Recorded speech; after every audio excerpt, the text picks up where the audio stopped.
Chongqing waved his hand. No, I'm going to Jing City. I've been transferred there. It seemed like a temporary transfer, as the country was making big moves in the south, and he would likely go to Guangdong province later. But those details weren't finalized yet. Ah? Lu Qing'an was shocked and felt a bit reluctant. Secretary Geng was a rare, capable official who cared for the people. It was hard to find someone like him, and he hoped he wouldn't be replaced by someone less competent. Since Geng Chongqing ran into acquaintances, he didn't return to his seat but stayed to chat with them. With conversation, time passed quickly, and around midnight, they arrived in Harbin. The Heilongjiang provincial government sent someone to pick up Geng Chongqing, and he took the opportunity to drop Lu Xiaolan off at the designated guest house for her school. As the first batch of college students after the college entrance examination was restored, the government provided many conveniences. Besides covering travel expenses, if relatives came to send them off, they could stay for free for one night at the designated guest house with the admission notice. It was Lu Qing'an's first time in Harbin, and thinking about sending his daughter to school the next day made him too excited to sleep.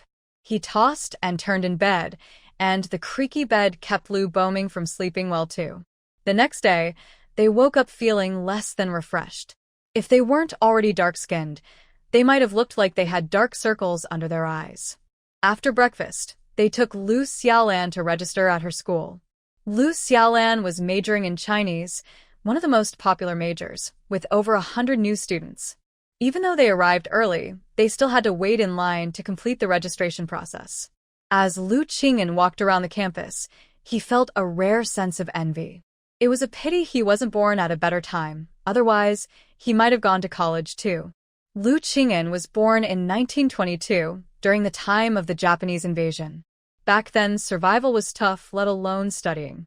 Originally, the third son had a chance to attend university, but he chose to join the army instead. He thought he would never have the opportunity to step into a university. Unexpectedly, his daughter made his dream come true. After completing the registration, a senior student took them to the dormitory building. The dormitory was a bit old, but spacious. Lu Xiaolan's dorm was on the second floor, with 10 people sharing a room. When she arrived, 2 people were already there. After greeting them, Lu Xiaolan quickly chose a bed, unpacked her things, and then took Lu Qing'an and Lu Boming out. The 3 of them explored the campus and had lunch at the school cafeteria. Classes started the day after tomorrow, so they had some time. In the afternoon, Lu Xiaolan took them out to explore. Lu Boming had been to Harbin when he was younger. After more than 20 years, the changes were remarkable, and he couldn't help but feel amazed. While Lu Xiaolan was registering, Yang Xuyun in Haishur was also packing her bags to go to school. Compared to her trip to Yangqing to find Su Mo last time, Yang Xuyun looked extremely haggard now. Yang Xuyun was a year older than Su Mo, only 24 this year, but she looked like she was in her 30s. The past 2 years had been tough for her. The Gong family pressured her to divorce for various reasons, but she held firm and refused to leave. Initially, her mother and brother supported her. However, the Gong family used Yang Xuyun's brother's future as leverage against her family. In her mother's eyes, her son was always more important than her daughter. To secure her brother's future, her mother sided with the Gong family and pressured her to divorce. Without a job and lacking support from her family, Yang Xuyun couldn't hold on any longer. At the beginning of the year, she accepted 500 yuan in compensation from the Gong family and divorced Gong Yi. Somehow, the Gong family managed to help Yang Suong get his job back at the textile factory, where he was promoted to deputy director. Yang Xuyun found it ironic. When she was married, they claimed they had no influence over the factory, but now he had the ability. Just when Yang Xuyun felt lost, the government announced the restoration of the college entrance examination. She grasped this opportunity like a lifeline, threw herself into studying, and successfully got into a university. Although it wasn't a prestigious school, it was still much better than many others. Hope rekindled in her heart. She became the second college student in her family after her father.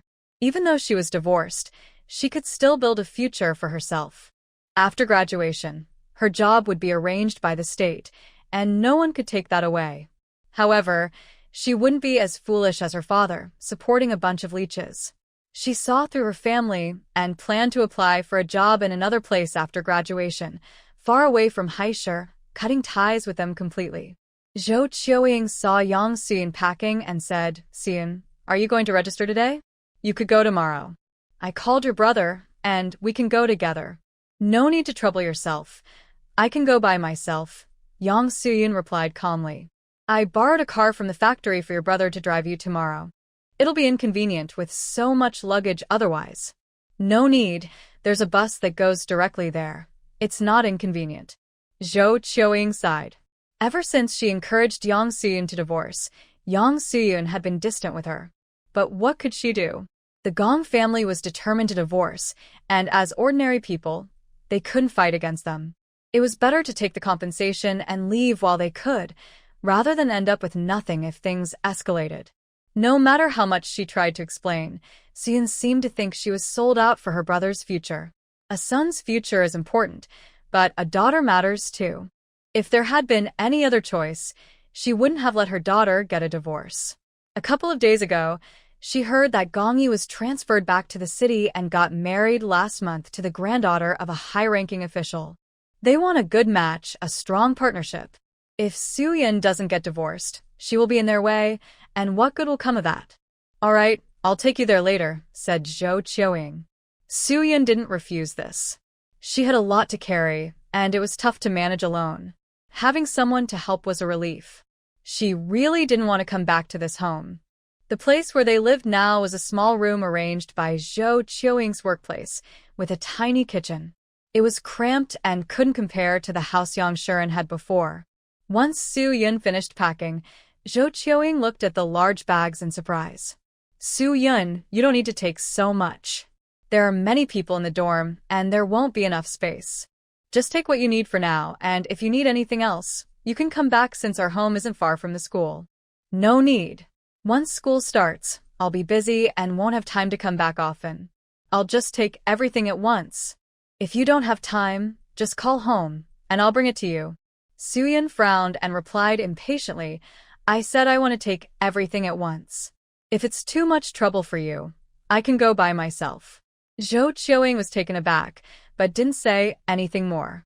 She helped Suyun carry her things, and they left together. That evening, Yang Suang came over with his wife and child. He asked Zhongye to buy a new dress for Suyun as a gift for school.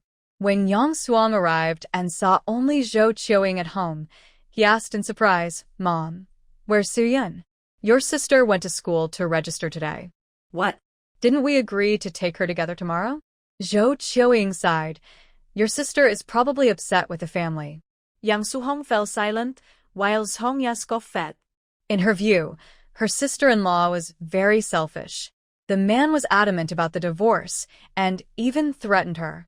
If she didn't leave now, would the whole family suffer with her? During the 2 years Yang Suang was suspended, they often asked her to get help from the Gong family, but she always said it couldn't be done. Why was it possible this time? She thought it was because Suyun cared too much about her pride and didn't speak up to the Gong family. Seeing Zhongye's expression, Zhou Qiuying wanted to say something but noticed her pregnant belly and decided to stay quiet. This daughter-in-law was truly a poor choice. Initially, they thought that since her father was a factory owner, he could protect Su Hong from any trouble from the Su family. But unexpectedly, they didn't care at all and let Su Hong stay suspended. Zhongye had been spoiled since childhood and was used to spending freely. Her salary was barely enough, and she had to ask Su Hong for money. During the 2 years of his suspension, their savings had been almost completely spent. Fortunately, this year Su Hong was reinstated and even promoted to deputy director. Otherwise, they would have serious financial problems. But it was too late for regrets now. Their grandson was already growing up, and soon they would have another baby. "I'll go to the school tomorrow to check on her. Her sister-in-law bought her a dress, and I'll take it to her," Yang Suang said. "Don't go. She's in a strong mood right now. Wait a while until she calms down," Zhou Qiuying replied. Yang Suang nodded, stayed a bit longer, and then took his wife and child home. Over there, Su Mo has been in school for a week already. Back in those days, university was not like it is now.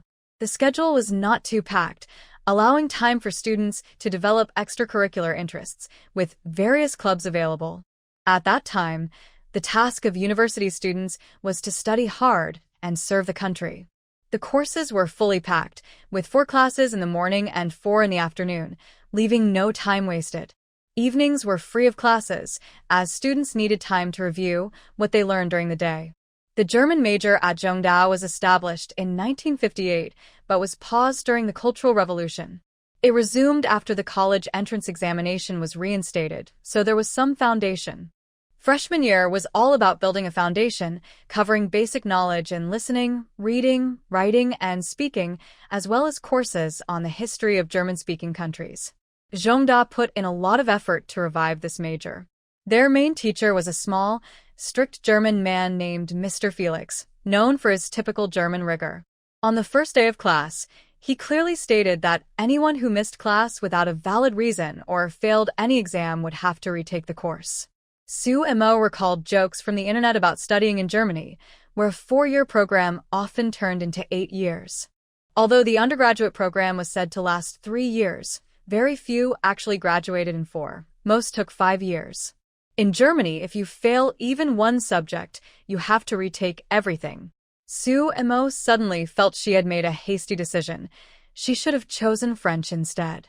Moreover, Felix had a peculiar habit of calling on students to answer questions from the previous class. With only 13 students in the class, everyone was called on almost every day. Zhongda's German major had only 2 teachers. Besides Felix, there was an older man named Yen Ijo, who had studied in Germany.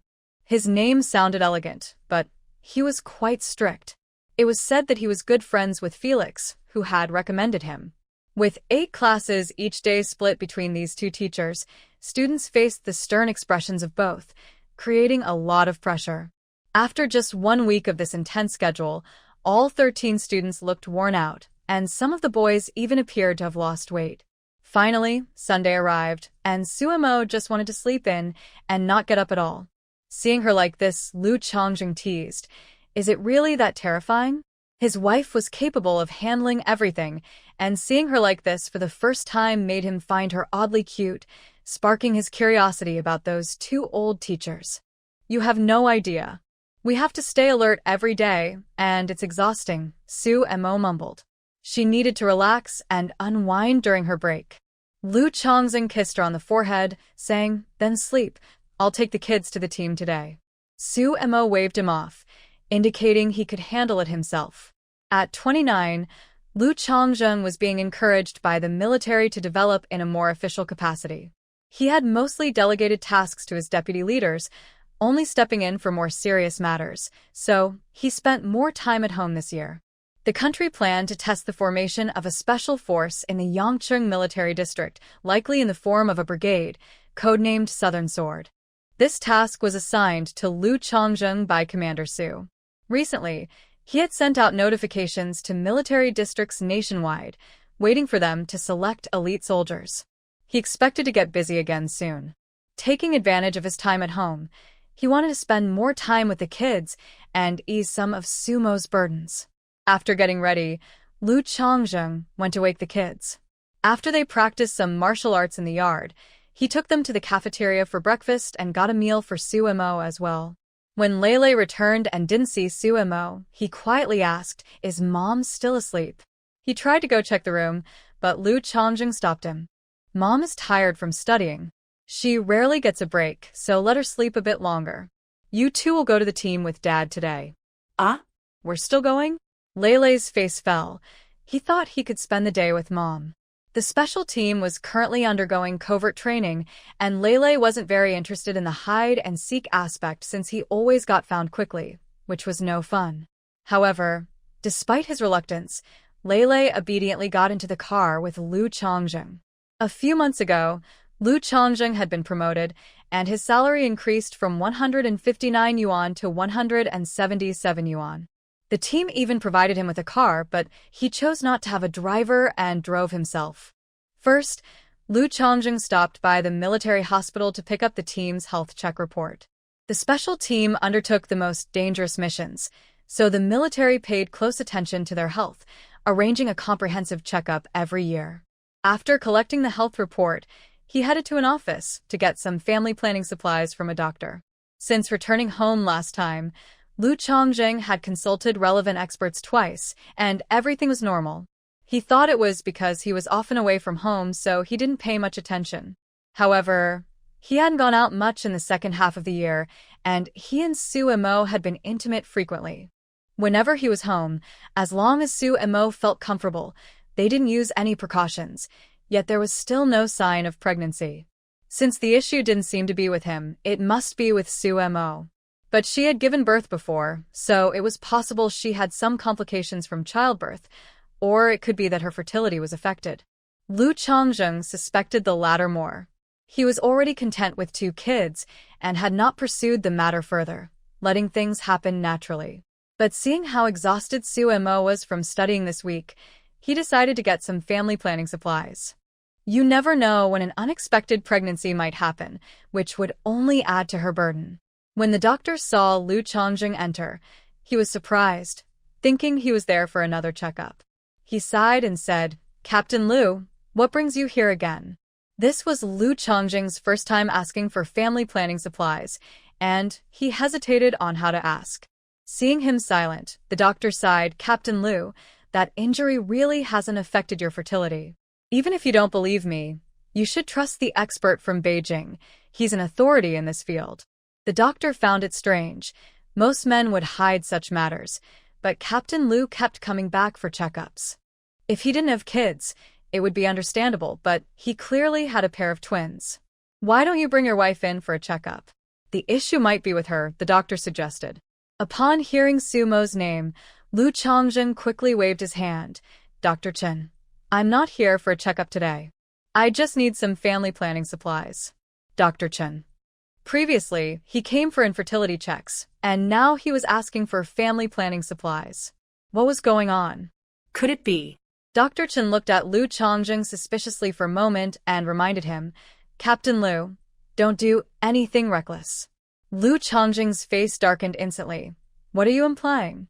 "My wife just got into university and is busy with her studies. Of course, I need to take precautions to avoid her getting pregnant now and affecting her education." Dr. Chen wanted to say that given their situation, they didn't need to worry about contraception, but he kept quiet and silently handed Lu Chongjing several bags of family planning supplies. At that time, family planning supplies were produced by the Qingdao Latex Factory, packed in paper bags, with 2 items per bag available in 4 sizes: large, medium, small, and extra small. Dr. Chen had already checked Lu Chongjing's size and handed him the large ones without asking. "Please give me more. These will be used up in a few days." Dr. Chen. "Captain Lu, these can be reused, and there's an instruction manual on the back of the bag. You should take a look," Dr. Chen said. He couldn't help but add, "Captain Lu, it's best to practice some restraint. Don't be too frequent. Too much can be bad for your health and make it harder to conceive." Lu Chongjing ignored him, looking at the instructions and realizing they needed to be cleaned and coated with talcum powder. He grimaced, "Give me a few more. My wife likes to keep things clean and she might not be happy with used ones." "Captain Lu, each person can only take 3 bags a month," Dr. Chen said, implying he had already given him extra. Lu Chongjing was speechless. What if that's not enough? Dr. Chen paused and said, "You can buy them. They cost 10 cents each." "All right, then give me 30 bags. Dr. Chen's eyes nearly popped out. This Captain Lu was something else. No wonder he could be the leader of the special team. It must be tough for his wife. Dr. Chen wrote Lu Chongjing a receipt and found a large paper bag to pack the items, instructing him to go pay at the cashier. The cashier, seeing Lu Chongjing buying 30 bags of family planning supplies, looked at him with a strange expression several times. When Lu Chongjing returned, Lele saw him carrying a large medical. When they arrived at the team, Lu Chongjing put the 2 kids down and had someone take them to the training ground to join the new recruits. The new recruits were undergoing rappelling training. In later years, this is a standard training for special forces, SWAT, and even firefighters, but for this time period, it was quite advanced. When Lu Chongjing first suggested this training, He had to argue with the leaders for a long time before it was approved. After all, training these elite soldiers is not easy. Rappelling down from 50 meters in just a few seconds using only a rope is quite challenging. If someone falls and gets hurt, it would be a loss for the country. Rappelling training and Lulu were regulars in the team, and everyone was familiar with them. When they saw the kids arrive, they quickly waved them over. For the new members of the special team, the two kids were like a breath of fresh air. Every time they saw and Lulu, they trained with extra enthusiasm. There was an unwritten rule in the team. Anyone who couldn't match the skills of Lu Chongjing's kids had to clean the toilets. And Jia was quite intimidating, but most of the training tasks were easier than what Lulu could handle. When the deputy team leader saw the two kids arrive, he asked the soldier who brought them, "Did the captain send you with them?" The soldier nodded. Yu frowned. The captain was being too bold.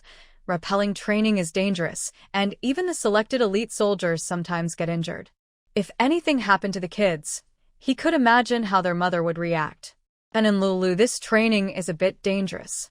You should stay down and watch for now. Once you're familiar with it, we can talk about you trying it, Yu said. He didn't want to let the kids participate in something so risky. He would wait for the captain to arrive. The two kids went down to watch from the side. For An, this height was easy. She focused on the techniques and quickly grasped them after watching a few times. Lulu, on the other hand, looked a bit pale. Although he was smart, he was still a child, and the thought of sliding down so quickly from such a height made him nervous. Seeing her brother's worried expression, An whispered to him, "Don't be scared. When you go down, keep your feet close to the wall, hold onto the rope above with one hand, and pull the rope below with the other to reduce the weight of your fall. At first, don't rush. Come down slowly. After practicing a few times, you can gradually speed up. There's a safety mat below, and others are watching, so it's safe." Lulu nodded, looking at An with admiration. "Sister, aren't you scared?" An wanted to say she wasn't scared, but seeing Lulu's expression, she changed her answer. "I am scared, but I can overcome it." After finishing other tasks, Lu Chongjing arrived around 11 o'clock. Seeing the two kids standing aside and not participating in the training, he approached to personally guide them. The new recruits tensed up when they saw Lu Chongjing coming, and their sliding speed noticeably increased.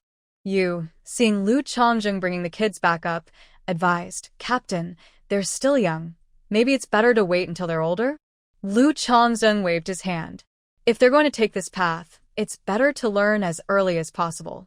A few days ago, a leader had talked to him about how Country S had captured a spy from Country M, who was only 11 years old. This child had been undercover since he was 8, using his identity as a child to pass on a lot of intelligence. It was said that this child was also very skilled with a gun, and many people had died trying to catch him. Times are changing, and one should never underestimate a child. Lu Chongjing put protective gear on the two kids, found 2 adjacent ropes, and said to An, "You go first. Don't be afraid. Daddy is right beside you. If there's any danger, I will protect you." An nodded, secured her harness, and stepped over the railing, sliding down with Lu Chongjing. Although she could slow down, for someone new to rappelling, it still felt fast, taking less than 40 seconds to reach the bottom. Seeing his daughter descend so quickly, Lu Chongjing's eyes widened. He had always known that his daughter had secrets, and his wife knew too, but since they hadn't discussed it, he hadn't asked. It seemed like it was time to talk to her. Sometimes, it's good to hide one's skills. Being too outstanding can attract jealousy. She was still young and didn't have enough strength to protect herself. The new recruits watching were amazed as An zipped down and landed safely, gasping in surprise. And Jia was truly impressive. Some of the recruits took 2 to 3 minutes on their first attempt and felt embarrassed. Could it be that they were really that inexperienced? Although rappelling might seem easy to outsiders, once it was their turn, they understood the challenge. Especially at this time, with few tall buildings and limited opportunities to fly, many people had some fear of heights. They had to overcome their fear while trying to descend as quickly as possible, all while ensuring their safety. It was not easy at all. Seeing that An was fine, Lu Chongjing had her wait on the side while he went up to teach Lulu. Lulu was not as calm as an standing at that height, and looking down made him feel jittery and anxious. Lu Chongjing patted his head and said, "Don't be afraid. Daddy is right here to protect you. Promise me if I fall, I'll tell Mom, and she won't talk to you for a long time." Lu Chongjing extended his pinky. "Let's make a pinky promise. I'll make sure you complete this task." Le souhaitait Lu Chongjing sans de oui. Only little kids make pinky promises. I'm already 5. Just remember, you have to protect me, or I'll tell Mom not to talk to you. Okay, Lu Chongjing said, securing Li's harness and lifting him over the railing. Lulu was startled and clung to the railing, shouting, "Wait. Let me take a moment." The soldiers watching couldn't help but laugh. This was how a beginner should act. And Jie's confidence was truly something else. After securing Li's harness, Lu Chongjing climbed over the railing and waited for Lulu to get ready. Lulu took a while to gather himself before gripping the rope and slowly moving down. Lu Chongjing slid down beside him, encouraging him along the way. In the end, Lulu took 1 minute and 50 seconds to reach the bottom. While this time wasn't fast, it was decent for a beginner. Once he landed, Lulu plopped down on the ground. "That scared me. I'm glad I didn't fall." Lu Chongjing chuckled and lifted Lulu up. "Come on, let's do it a few more times. Once you get used to it, you won't be scared anymore." Li's face fell. "What? It's my turn again? Isn't it sister's turn? And Jia isn't scared, so she can practice less." "Since you're scared, you need to practice more," Lu Chongjing replied. Lulu trudged behind Lu Chongjing, and after 2 more slides, he was less scared and even felt a bit exhilarated, managing to slide down in just over a minute. By this time, it was already 11:30, and the others had returned to eat, leaving just the 3 of them. Lu Chongjing called an over and said, "And next time you encounter new training, it's okay to hold back a bit at first. There's no need to go all out right away. Let others gradually see your progress. It will be better that way." And Anne's previous life had been carefree when she first trained with her master and seniors. But after being betrayed and hunted, she had to be alert every day and couldn't afford to show any weakness. So even if she tried to hold back, she still performed exceptionally well. Actually, I have been holding back and instead surprised at herself for speaking the truth. This was her father. He wouldn't harm her. Lu Chongjing was momentarily stunned, not expecting that, and had already slowed down her speed. His daughter truly had remarkable talent. "All right, you can go all out. But remember, speed is secondary. Your safety comes first." Lu Chongjing wanted to see how fast his daughter could go without holding back. Once they were ready, Lu Chongjing shouted, "Start." And zipped down. Lu Chongjing was startled, thinking she had fallen, and quickly slid down to save her. However, by the time he reached the bottom, and was already standing safely. Lu Chongjing. So she hadn't fallen. She had just slid down. And her speed was clearly faster than his, which meant he couldn't time her. He called Lulu over, taught him how to time, and then went back up to slide down with an in. When Lu Chongjing saw Li's time of 10 seconds, he was momentarily stunned. His own time for a 50-meter rappel was 13 seconds, a record in the team. Su Imo woke up close to noon alone. She was too lazy to cook, so after washing up, she grabbed a lunchbox and headed to the cafeteria for a meal. As she passed by the neighbor's house, she saw Wang Tsueme sitting on a small stool at the door, staring blankly at the yard. "Sister Wang, what are you doing?" Sumok gritet her. Since she stopped being a middleman, Wang Tsueme seemed to have lost her previous energy. Suemo had caught her daydreaming several times. Hearing someone call her, Wang Tsueme snapped back to reality and awkwardly smiled. "Oh, nothing much." Noticing Suemo with a lunchbox, she looked up at the sun and exclaimed, "Oh no, it's already noon, and I haven't cooked yet." With that, she hurried inside to prepare a meal. Suemo shook her head at this. Before the government made clear rules, it was indeed a bit inappropriate for military families to be middlemen, but it didn't really have a big impact. They just needed to be careful. However, this was someone else's family matter, so Su Mo didn't want to say too much. Besides, she noticed that Zheng Guosheng didn't seem to like his family interacting with hers, and she wasn't keen on forcing relationships, so a nodding acquaintance was enough. In the afternoon, Su Mo rode her bike to visit her parents at school and helped Mo Yuyong with some chores. Just like that, her day off passed. The next day, everyone returned to work, school, and training as usual. Life went on busily, and in the blink of an eye, half a month had passed. In late October, the newspaper published some exciting news. Looking at the long list of names in the newspaper, many people, including Su Tingqian, were overjoyed to tears. He could finally go home. That evening, after work, Su Tingqian and his wife went to the family compound to discuss with Su Mo their plan to take a few days off next month to return to Haishur. He was eager to go back and see what had become of their home. Most importantly, he wanted to check if their belongings were still there. His brother had someone watching the house, but that only meant keeping an eye on the outside. The inside was still a mystery. Upon hearing this, Su Mo felt a jolt of anxiety. The items in the secret room were in her space, and they couldn't go back now. Dad, don't rush. They say a dying centipede still has some strength left. What if they have a backup plan? If you go back now, it's like walking into a trap, Su Mo advised. The situation is what it is. If the things are gone, it won't matter if you go back. You won't be able to get them back. If they're still there, then there's no need to hurry. Those people have looked for so long without finding anything, so we shouldn't be too worried now. The calmer we act, the better. Who knows if anyone is still watching us? Let's wait a few more months until my winter break, and then we can go back together. We can take in An and Lulu to see Haishur. They've never been there, and it would be nice for them to see where their mom grew up. I just want to go home for a couple of days to check things out, and then come back. I haven't quit my job yet, so I can't be gone for long, Su Tingqian said. Although his daughter had a point, those people were like toothless tigers now. What could they do? Dad, don't underestimate them. A cornered rabbit can still bite, Su Mo warned. The main thing is that Changzheng will be going out again soon, and he probably won't be back for a month or two. I'll be alone, going to school, and there's no one to watch the kids. Su Mo made a pitiful face. I was hoping to trouble you, and Mom to help watch them after work.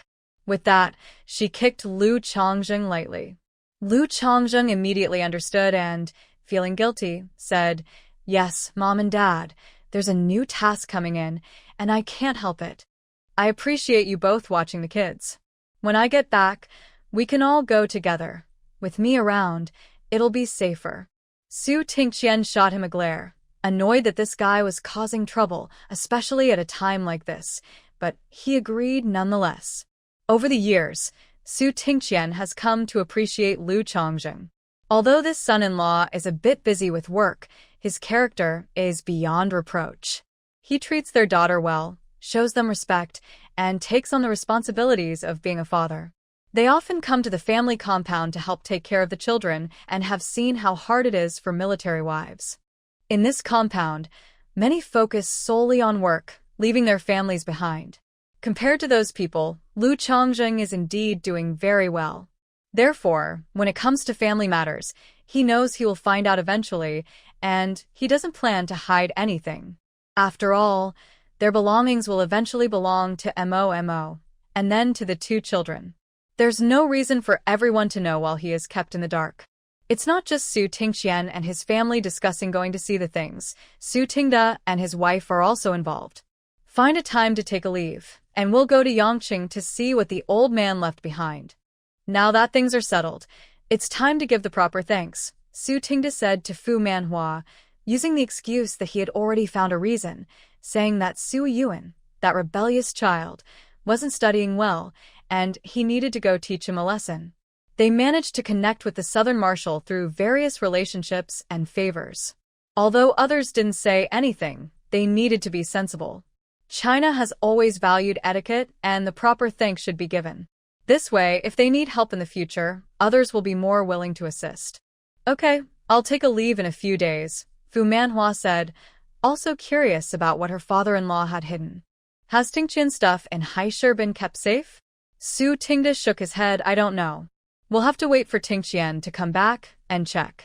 During that time, many people came to that street of Western-style houses, and many were directly requisitioned. There were armed forces guarding the area, so his people couldn't get in. Later, after those forces withdrew, he sent someone to check and said the houses were fine and not damaged. But others were unaware, so they could only see the houses. Whether the hidden things were taken would have to be checked upon returning.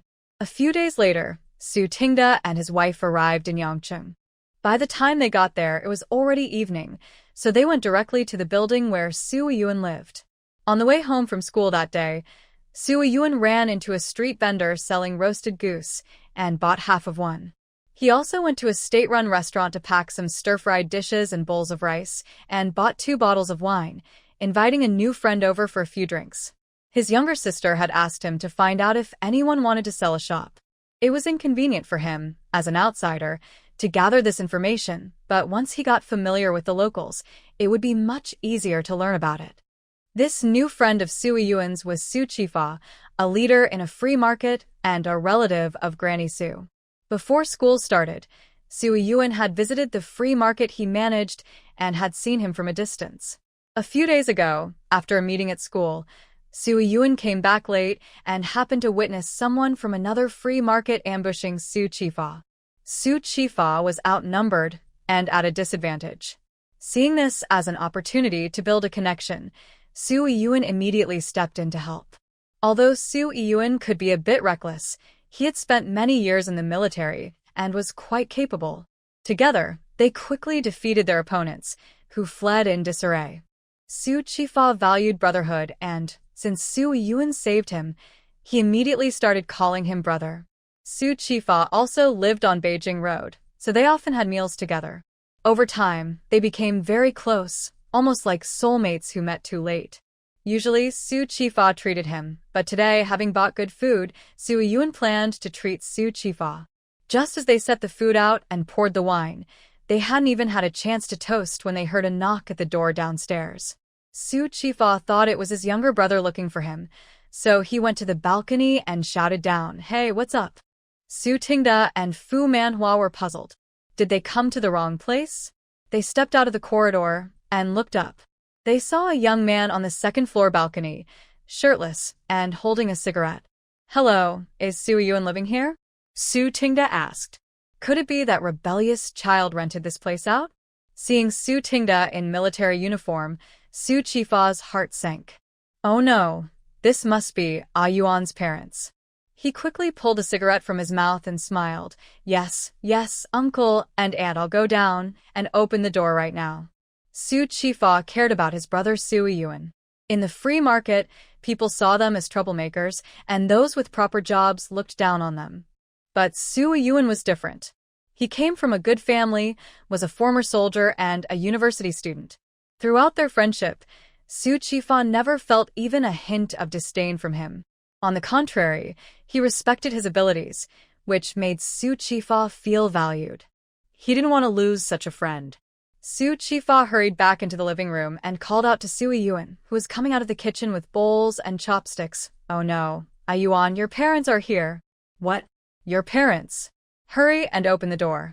He quickly grabbed the clothes he had thrown on a chair and put them on.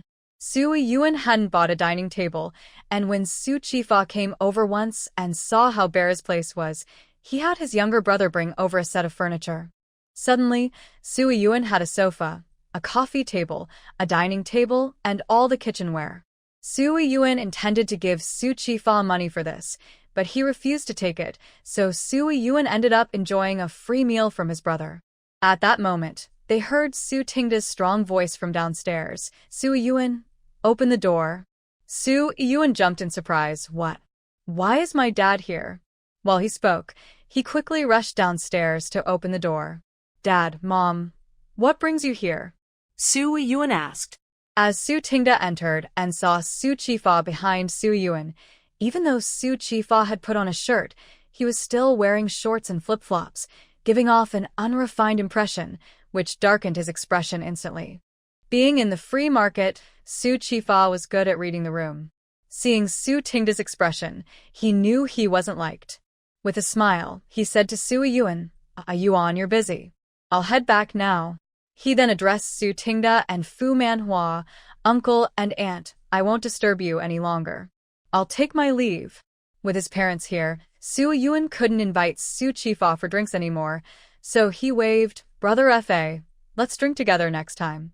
"Sure, next time," Su Chifa replied with a smile as he left. After Su Yuan waved goodbye to Su Chifa, he closed the door and took his parents upstairs. The shop on the first floor was still empty except for Su Yuan's bicycle. When Fu Manhua came upstairs, she was surprised to see that the furniture on the second floor was so complete.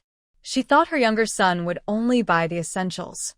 Su Tingda came up and saw several small dishes on the dining table, with meat and wine. He snorted, "You really know how to enjoy yourself." Fu Manhua tugged at him. "What's wrong with the kids eating well? Now that you're here, it's a treat for you." Su Yuan chuckled, saying nothing, and took the luggage bag from Su Tingda to put it in the room where he would sleep. "I only bought a bed. You two will sleep in the bedroom, and I'll sleep in the living room." Fu Manhua followed him and saw that there was a bed, a wardrobe, and a desk. Everything was quite complete. "I thought you would only buy a bed, just enough to sleep on," Fu Manhua laughed. "My little sister went shopping with me. She picked all this out." Sui Yuan smiled. If it were up to him, he would likely have just bought a bed. Buying furniture must have cost a lot, right? Fu Manhua asked, thinking about how to reimburse her younger son later. Although he was currently studying with a stipend, he only received half his salary, about 40 yuan a month. It seemed like a lot, but seeing him with meat and wine, she guessed he wouldn't have much left. Moreover, he wasn't dating yet, and he wasn't young anymore. She hoped he would find someone in college. She didn't want to shortchange him. "I didn't spend much. I only bought what's in the room. The rest was a gift from Brother Fa." Fu Manhua was surprised. That person didn't seem like someone important, so why did he give a Yuan so much furniture? "What does he do?" Su Tingda asked, listening from outside. "He works in the free market," Sui Yuan replied casually. Fu Manhua paused. In the past, she would have told Sui Yuan to avoid him, but they knew discussions were already happening about restoring private business. Although some people still disagreed, it seemed likely that those in charge would soon convince them. When that happens, those in the free market would easily clean their names and might become some of the first to get rich. Her younger son was eager to carry on the family business, and if he wanted to get back into business, he would indeed have to deal with these people. Su Tingda understood, but thought that the man didn't seem trustworthy. There are levels in business, and the Su family has resources. There's no need to mix with those of questionable backgrounds. Your main task now is to study. Stay away from people like that, Su Tingda said. "I understand," Sui Yuan sighed, agreeing to avoid scolding. As for how he would act, his father wasn't around to control him. "You've been in school for almost a month now. How's it going?" "It's going well." Who do you think I am? "I used to be a factory manager," Sui Yuan replied confidently. He was majoring in accounting. The Su family had a business background, and Sui Yuan was good with numbers, so he was thriving in his studies. "Don't get too proud. As long as you can learn, focus on your studies," Su Tingda admonished. "Okay, I got it. Let's eat before the food gets cold," Sui Yuan said, heading to the kitchen to grab some bowls and chopsticks. Many people thought Su Tingda was harsh on Sui Yuan, but Fu Manhua knew that among his two sons, Sui Yuan was the one he cared for the most. However, their way of interacting was different from others. They seemed to prefer expressing themselves through banter. Sui Yuan, being carefree, didn't take his father's scolding to heart.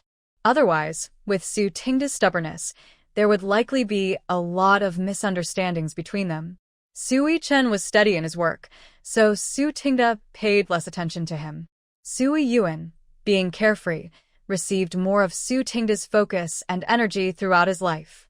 With the wine poured, Sui Yuan had a few drinks with Su Tingda, but didn't overdo it. The meal was plentiful, and the three of them enjoyed a nice dinner together. After the meal, Sui Yuan thought about having his parents take a shower first, but then he faced a dilemma.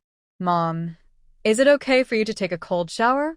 Sui Yuan asked uncertainly. He had always taken cold showers and forgot that they needed hot water. There wasn't even a piece of firewood in the kitchen. At the end of October, it was still a bit chilly in Yangcheng. Su Yun tested the water temperature and found it unsuitable, so he asked her to wait a moment and rode his bike to Su Chifa's house to get some firewood or coal. Su Chifa wasn't much of a cook either, and he used a gas stove, so he didn't have any of those things. However, he had many younger brothers, so it was easy to solve such small matters. He told Su Yun to go back first, and he would send it over later.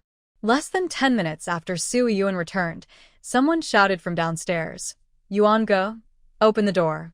Two of Su Chifa's younger brothers came upstairs, one carrying a basket of coal and the other an iron bucket with 4 burning pieces of coal inside. "Yuan Ge, Brother Fa asked us to bring you coal." They brought the coal to the kitchen on the 2nd floor, along with a fire tong, and placed the hot coal into the kitchen stove. They even kindly filled a pot with water and put it on the stove to heat. After finishing, they quickly left. Fu Manhua watched from the side and thought that Brother Fa was probably not just an ordinary person in the free market. Given the respectful attitude of those two, he likely had some influence. Before the founding of the country, Fu Manhua's family had relatives in the high city gang, so she wasn't opposed to such connections. Her only concern was whether this person would get involved in anything bad that could affect her son. You need to be careful with your associations. The country's interests come first, understand? Fu Manhua reminded. I know, Su Yun replied, his expression becoming serious. If the other party engaged in actions that harmed the country's interests, no matter how good their relationship was, he wouldn't hesitate to cut ties. That was a matter of principle. However, from what he understood so far, Brother Fa didn't seem like that kind of person. He was also the child of a capitalist. After his family was taken care of, it was just him and his mother left. With his mother in poor health, the burden of life fell on him, forcing him to take risks in the black market. Over the years, he gradually became a leader, managing a free market on his own. After his parents finished showering, Su Yun finally asked about their purpose for coming over. "We came to see what your grandfather left behind," Su Tingda said without hiding anything. Su Yun's eyes lit up. "Take me with you.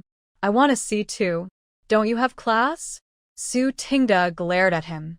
"Your mother and I have to go back the day after tomorrow. We won't wait for your break." "It's fine. I can take a leave of absence tomorrow morning. I just want to take a quick look," Su Yun said happily, thinking this might be his chance to get rich. Su Tingda was so angry he wanted to hit him. "How long has school been in session? You're already asking for leave."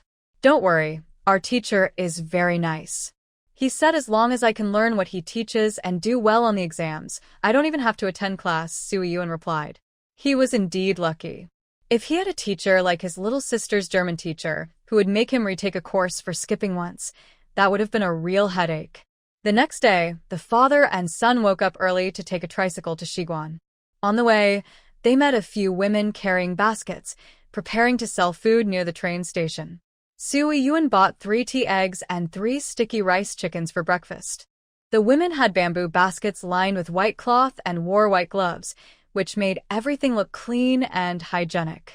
Fu Manhua watched and couldn't help but exclaim that this was indeed Yang City. If this were in Guizhou province, these people would have been caught for being so noticeable. When they arrived at the station, Su Yun called for a tricycle, and half an hour later, they reached Shiguan. It was Su Yun's first time here, and he felt a bit excited. The Su family's roots were in Haisher, and they only moved to Yang City later. Their house was not in the famous Shiguan area, but located a bit further back. The architectural style was more modern, resembling a standalone villa. Strictly speaking, it couldn't be classified as a traditional Shiguan house. It was more like a Shiguan residence.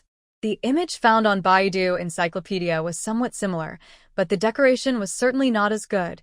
It was just for reference. Su Tingda led the two of them through the main street and around to a private yard, taking out a key to unlock the door. Su Yun looked around and whistled. Unfortunately, he wasn't born at the right time. Otherwise, he could have experienced the family's immense wealth. Su Tingda shot him a glare and pushed the door open. In the yard, there was a decent-sized pond, and next to it was a rock garden, though it was now dry. The windows and doors were beautifully carved, giving an antique feel. Fortunately, the Su family had some means to preserve it. Otherwise, during the Cultural Revolution, it would have been destroyed. Su Tingda had someone come to clean every year so the house wasn't too dirty, just a bit dusty. The furniture was covered with cloth to prevent damage. While the mother and son were exploring, Su Tingda went to one of the windows, counted down to the 6th blue brick, and pressed it hard. Then he moved to the storage room, cleared some items from the 3rd shelf, and found 3 blue bricks that were noticeably raised. Fu Manhua and Sui Yuan followed him over. Su Tingda instructed Sui Yuan to pry up the 3 blue bricks. The 3 bricks were only half-sized, and when pried open, they revealed a round hole. Su Tingda took out a round object, pressed it against the hole, twisted it a few times, and after hearing a click, he had Sui Yuan help him move the wooden frame behind it. They felt around the corner, and with a combined effort, the wall slid open like a sliding door, revealing a hidden compartment. Inside the compartment were several boxes, not large, the kind that are easy to carry. The father and son exchanged cautious glances and carefully took down the boxes. There were a total of 8 boxes, 6 larger ones and 2 smaller ones. Su Tingda first opened the 2 smaller boxes, which contained neatly arranged small yellow fish. He roughly counted about 120 fish in each box. Among the 6 larger boxes, one contained Hong Kong dollars and various foreign currencies, one contained firearms and ammunition, and the other 4 were filled with priceless valuables. There were exquisite jade jewelry, beautifully crafted gold pieces inlaid with gems, famous paintings, and a variety of gemstones, including a small box of diamonds. In the 1940s, diamonds were just gaining popularity abroad.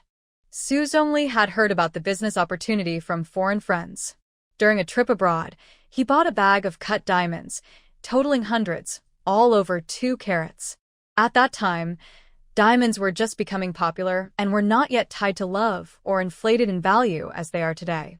He had thought about checking for a market in the country, but since the nation was in turmoil, people preferred gold, so Su Zhongli dropped the idea. Later, he stored the bag of diamonds as a backup plan. Yang City was Su Zhongli's last resort, prepared in case they couldn't leave Haisher. If it ever came to that, it meant the situation was dire, so the items prepared here were all valuable, easy to carry, and priceless. Thus, while the quantity of items in Yang City seemed much less than in Haisher, their value is not too different. When Su Zhongli distributed the items, he considered the family's business and gave everything to his eldest son, compensating the younger son with more money by giving him the items from Haisher. Su Yuan looked at these items with wide eyes. Even as a man, he could tell the jewelry was valuable. If sold in Hong Kong, they would fetch a high price. "Dad, we struck gold." Su Yuan suddenly slapped Su Tingda on the back. Su Tingda stumbled from the unexpected hit, annoyed and wishing he hadn't brought this rebellious son along. "What do you mean struck gold?" Su Tingda whispered angrily. "Do we need your money? You should be thinking about how to keep the family heirlooms safe, not selling them. I'm telling you, these items are off limits. First, let's see if your uncle's items are safe. If they're gone, this stuff will have to be split with him. The rest should be kept for emergencies or passed down as family heirlooms." Su Yuan rubbed his nose, feeling disappointed. He had been thinking about selling some and buying a house with his younger sister. Seeing his father say not to touch the items, yet the older couple began picking and choosing, Su Yuan curiously asked, "What are you doing? Didn't you say these items are off-limits? Our family has many connections. Since others helped us, we should at least give a token of appreciation," Fu Manhua explained. She actually wanted to give money, but that could raise bribery suspicions. She had discussed with Su Zhongli to wait until things settled down and then see if there were suitable gifts. Now that she saw these items, they were perfect for gifts, though it would be painful to part with them. Ultimately, the couple chose 2 famous paintings, a pair of bracelets, and a jade necklace. These items were already in exquisite boxes, so they just packed them into a bag to take with them. "Dad, can I take something too?" You both took items, and I'm left empty-handed, Su Yuan said, looking eagerly at Su Tingda. Su Tingda wanted to scold him again, but Fu Manhua stopped him. Then take 2 small yellow fish, Fu Manhua suggested, reaching for the box of gold bars. Forget the gold. Just give me a few of those shiny things, Su Yuan pointed to the small box of diamonds. That's diamonds, Su Tingda replied irritably. Su Yuan's eyes lit up. So, this was a diamond. He had heard from Fa Ge that diamonds were popular in Hong Kong, small and set in rings, selling for a high price. Then give me a few diamonds, Su Yuan said, quickly grabbing the small box and taking several before Su Tingda could stop him. Seeing Su Tingda about to get angry again, Fu Manhua quickly said, "All right, he's taken them, just let him have them." Sutim de Haf, Kensiring. He had heard his father mention that diamonds weren't particularly valuable. Once his father agreed, Su Yuan carefully tore off a piece of paper, wrapped the diamonds, and placed them in the hidden pocket of his backpack. After securing the items, the father and son returned the boxes to the hidden compartment, restored everything to its original place, and cleaned up to leave no traces behind. In the afternoon, Su Yuan went to school, while Su Tingda and his wife went to clean another house, so they wouldn't need to hire someone this year. After the couple finished cleaning, they took a bus to the university where Su Tingqian teaches, planning to discuss some matters with him. Upon learning that he would be returning to the family compound after work, they decided to stay there for the night and visit their 2 children. Su Tingda called Su Yuan's school to ask the gatekeeper to inform him that they would not be returning home that evening. After Su Tingqian finished work, the 3 of them took the tram to the family compound together.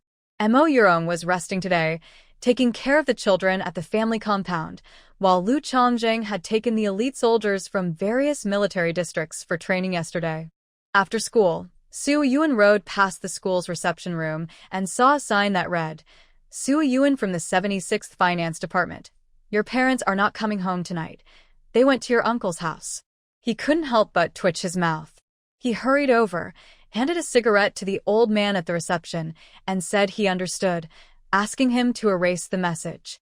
Su Yuan didn't smoke much himself, but since becoming a factory manager, he had to interact with various people and develop the habit of carrying cigarettes with him. He didn't smoke for himself, but shared with others to build connections. Of course, if he found someone compatible, he would smoke a couple with them. These days, not many people are savvy, and since Su Yuan offered good cigarettes, the old man quickly remembered him. From then on, every day, when Su Yuan went to and from school, the old man would greet him, and over time, they became familiar, which greatly facilitated Su Yuan's future business dealings. Since his parents weren't coming, Su Yuan sought out Su Chifa and directly invited him to dinner at the state-run restaurant to make up for yesterday. After a hearty meal, Su Yuan took a diamond out of his bag and handed it to Su Chifa. "Brother Fa, next time you go to Hong Kong, could you help me find out how much this is worth?" Su Chifa took a look and was half sobered up, dropping his usual plastic Mandarin and speaking in Cantonese. "Diamond? Where did you get this?" This diamond was said to be from abroad, and there was none in the country. "How did a yuan get it?" "Someone gave it to me. Please help me check the price," Su Yuan replied. He also had a testing mindset, as they say money can tempt people. He wanted to see if Su Chifa was worth befriending. The things left by the old man were definitely good. If Su Chifa were to take advantage of him, he would take it as a lesson learned and avoid getting too close in the future. After all, he had already received a set of furniture from him, so it wasn't a total loss. Su Chifa carefully put the diamond away and said, "Don't worry, I will help you sell it for a good price." The diamond Su Yuan gave Su Chifa was 2 carats, and he also wanted to see how much it was worth outside.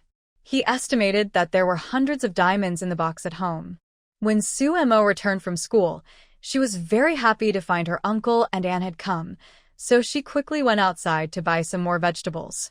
A month had passed since school started, and Su Mo had adapted to the teaching pace, figured out the routine, and it wasn't so tiring anymore. After dinner, she sent the 2 children to watch TV, and Su Tingda began to talk about the things they had seen today that were left at home, briefly mentioning what was inside and that he had taken a few items to give away. Brother, is it inappropriate to give these things away now? Su Tiqian asked, worried that they might attract unwanted attention. Su Tingda waved his hand and said, "If I say we have nothing left, no one will believe it. They'll think we're not being honest. It's better to openly give away a few items and say we don't have much left. If others receive something, they might help cover for us. This era is changing rapidly. Who knows, maybe in the future, we won't have to hide anything." "Hi, sure, you should find time to go back and see if the things are still there," Su Tingda reminded. If the items were still there, Su Tingda's plan was to use his connections to get Su Tiqian transferred back to Haishur, where it would be safer with someone he knew around.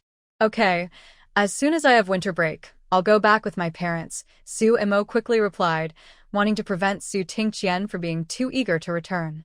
Su Tingda had initially thought about suggesting that Su Tingqian take leave to go back first, but seeing the two children watching TV, he decided against it. He had to consider the kids. There was no other option. They only had one child, and Manhua was already considering early retirement.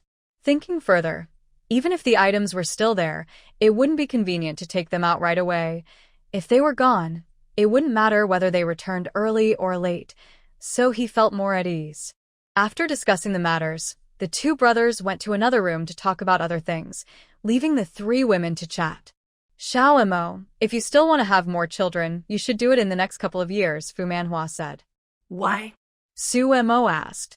"Recently, I heard from the hospital leaders that the country is discussing family planning issues, and I don't know when it will be implemented. It's said that for public employees, a couple is only allowed to have one child," Fu Manhua explained. "I've already been urging your brother and sister-in-law. One child is a bit too few." Su Imo was taken aback. She had forgotten about family planning.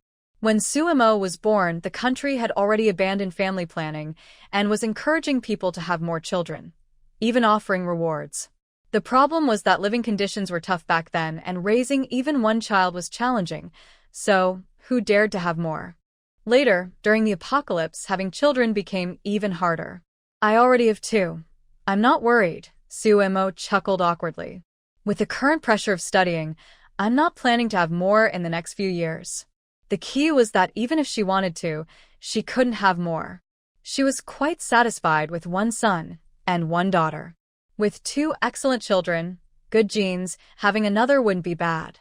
"Are you really not planning to have more?" Su Imo waved her hand.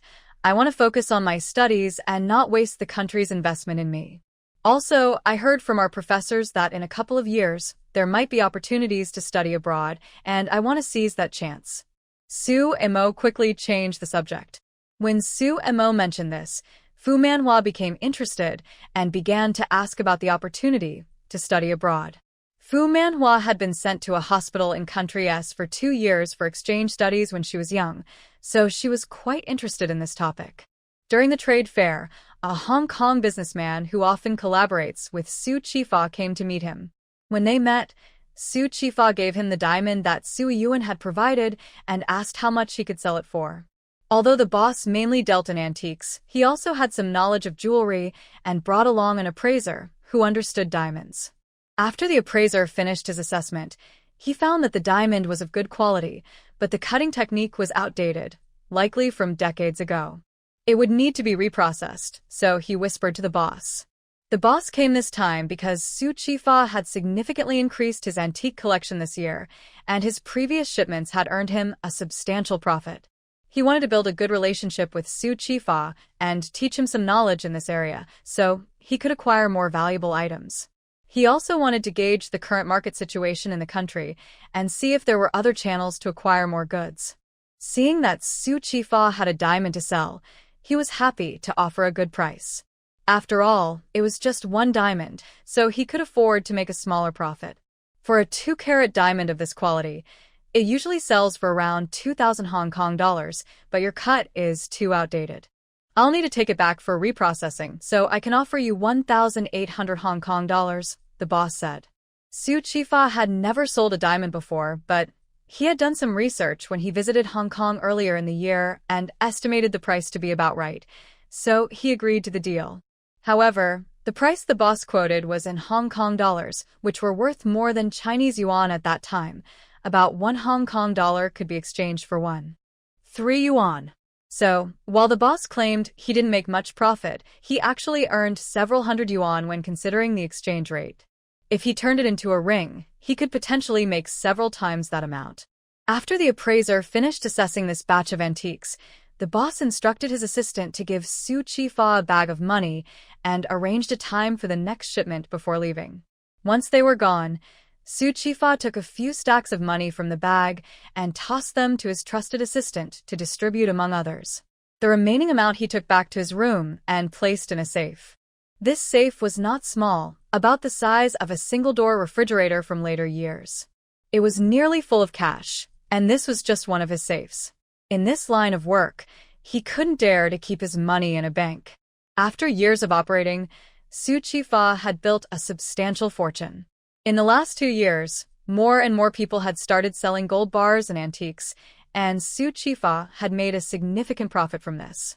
Just from this trip, after deducting costs and what he distributed to his assistants, he personally earned nearly 50,000 yuan, equivalent to several months of profit in the market. Although this business was somewhat risky, it was indeed quite profitable. Su Chifa planned to make a few more deals before stepping back, as the market in the country was gradually loosening up. Once people realized the value of good items, they wouldn't sell them off so easily. Having seen good items in his childhood, Su Chifa kept some of the particularly valuable things he collected, saving them for emergencies or as family heirlooms. At that moment, his trusted assistant came in after distributing the money and said, "Brother Fa, since business is so good, why not take on that order?" A few days ago, a small leader from a certain committee approached them, saying they had a batch of goods they wanted to sell. Su Chifa had declined at the time, claiming he couldn't handle such a large quantity. The main reason was that the authorities were starting to crack down on that committee, and those people were clearly trying to sell stolen goods to escape punishment or flee. He was worried that accepting their items at this time could drag him down.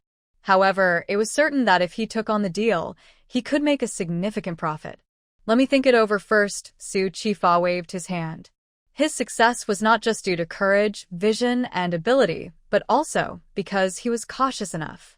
In the free market of Yangcheng, many businesses that were once thriving had disappeared without a trace.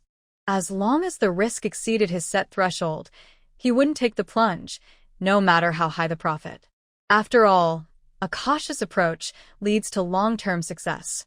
The next evening, Su Chifa went to find Sui Yuan and handed him the 1,800 Hong Kong dollars from selling the diamond. This amount was beyond Sui Yuan's expectations. Previously, Su Chifa had mentioned that he bought a small yellow fish for around 180 to 200 yuan, so he thought this diamond would sell for at most about 1,000 yuan, never expecting it to go for 1,800. "Brother Fa, you didn't cover the difference yourself, did you?" "Brother, I'm very honest in business. 1 is 1, and 2 is 2. I won't shortchange you or cover any costs myself," Su Chifa replied seriously. Feelings are feelings and business is business. They shouldn't be mixed. At most, he wouldn't profit from his brother's money. Sui Yuan cheerfully went back to his room and brought out 3 more diamonds for Su Chifa, all 2 carats, plus a larger one he planned to keep for later. "Brother Fa, help me sell these when you get the chance." Su Chifa. "The boss has returned to Hong Kong and won't be selling anything for a while. Just give them to me when you're ready to sell." Sui Yuan waved his hand. "It's fine, just leave them with you. Sell them and give me the money later," Sui Yuan said. "Are you not worried I'll keep your diamonds?" Su Chifa said, annoyed. This kid was still testing him. Did he think Su Chifa was someone who would be tempted by a few thousand yuan? Who does he look down on? If it were tens of thousands, he might consider it. Sui Yuan laughed. "Brother Fa, don't be mad. I haven't seen much of the world. Didn't you tell me that the world is dangerous and not to trust others too much?" "Suki fa." That did sound like something he had said. "Ah, Yuan, I consider you a brother. As long as you don't harm me, I won't harm you." Yes. I'm just being cautious. I'll drink 3 cups to punish myself." Sui Yuan laughed as he poured 3 cups of liquor and downed them, then handed the diamonds to Su Chifa. Su Chifa accepted them and placed them in his briefcase. "Are you on? Do you need money?" "Why sell the diamonds?" Su Chifa asked. He felt these would be worth more in the future. Logically, Su Yun shouldn't be short on cash. He had a good job before, no family burdens, and even his current schooling was paid. "I want to buy a house." "Why buy a house? Don't you already have a place to live?" "My little sister said this area might become a commercial street soon. While not many people are aware yet, I want to buy a few buildings to rent out or use for business later." "Brother Fa, you should buy some too. It won't be a mistake." "Your little sister?" "Yes, my little sister, the top scorer in the provincial college entrance exam and the former director of the translation department at the Foreign Trade Center," Su Yun said proudly. "Her judgment is never wrong." Really? How come he hadn't heard anything about this in his territory? Of course. You think just anyone can be a top scorer? Su Yun scoffed, insisting his brother shouldn't doubt his sister. "I'll introduce you to her later. She's not an ordinary person. She already bought a building on Gaudi Street." "Brother Fa, you have a wide network. Please keep an eye out for me. If anyone is selling, let me know right away." "Sure," Su Chifa agreed. He also decided to buy some himself. Money just sitting there was not useful. It was better to invest in real estate. Plus, this line of work was risky, and if he ever fell on hard times, at least he would have a place to stay and wouldn't end up on the streets. On Sunday, Su Mo took her family to the department store to buy clothes for the two kids. The temperature had dropped recently, and both children had grown taller this year. Their winter clothes from last year were too short, so Su Mo decided to buy new ones instead of altering the old ones. As they arrived on the clothing floor of the department store, they hadn't started browsing yet when someone called out to her from a distance. "Kira." Su Mo turned around and saw Su Jing shopping with a few people. Foreigners usually shopped at the friendship store and rarely came to the department store. "Hello, Mr. Lewis," Su Mo greeted politely. "This is Kira Su, the former director of the translation department at the Foreign Trade Center." Su Jing introduced her to his companions. Su Jing spoke in Chinese, indicating that his companions were likely Chinese businessmen. After exchanging pleasantries, Su Jing said to Su Mo, "I heard you got into university. Congratulations." "Thank you." Noticing Su Jing's gaze seemed a bit probing, she introduced, "These are my time passed," and soon it was the end of November. One day, after school, Su Mo received a call from Su Yun, asking her to come over on the weekend.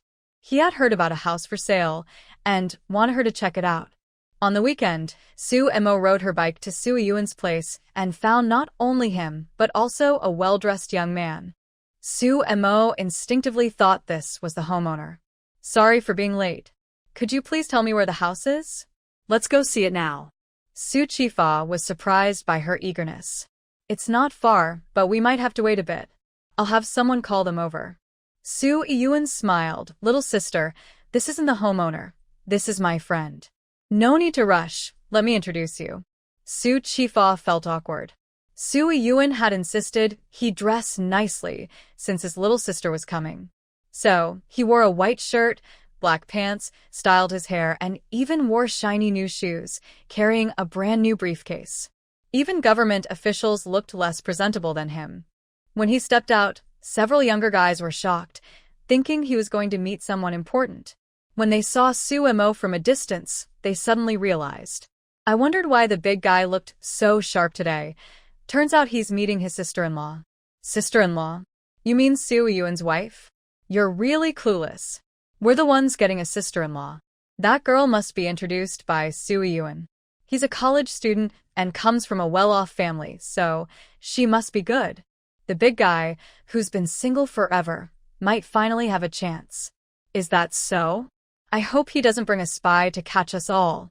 One younger guy slapped another on the head. "Do you think the big guy is as foolish as you?" Once upstairs, Su Yun introduced, "This is my brother, Su Chifa. He works in the free market here and has many connections. If you need anything, you can ask him." "Hello, Brother Chifa. Nice to meet you," Su Mo greeted, realizing he was the good-for-nothing her uncle mentioned. After Su Tingda visited the family compound, He told them that Su Yuan was getting close to a good-for-nothing and asked them to keep an eye on it.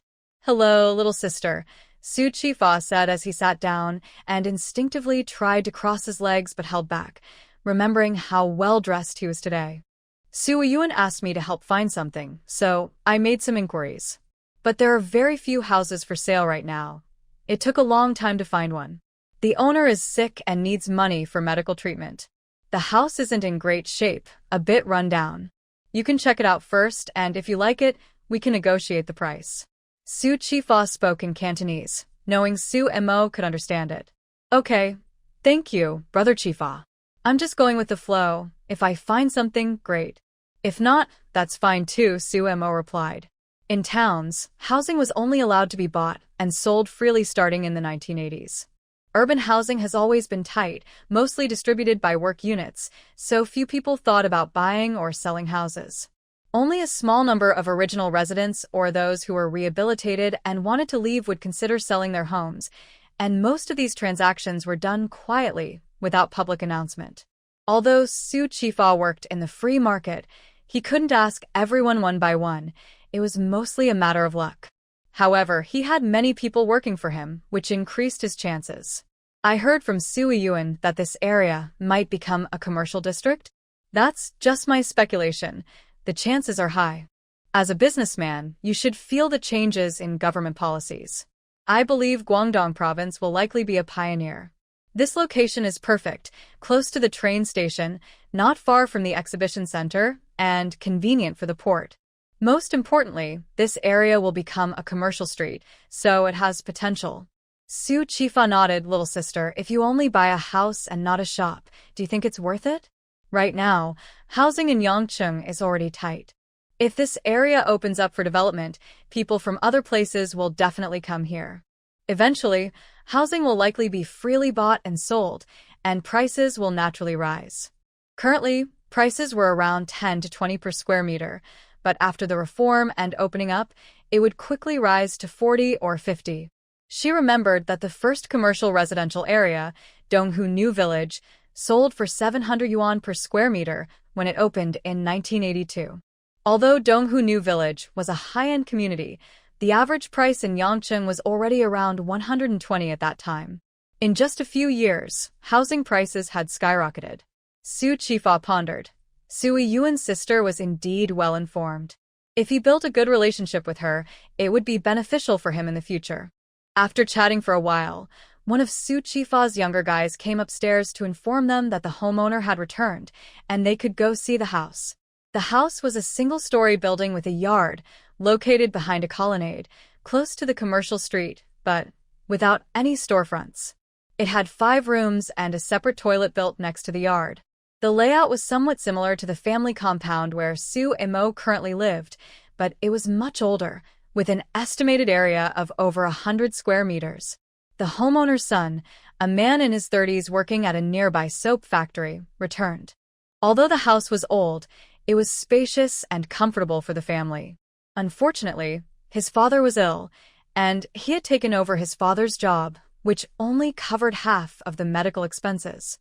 His father's illness was severe, requiring expensive medication, and their savings were nearly depleted.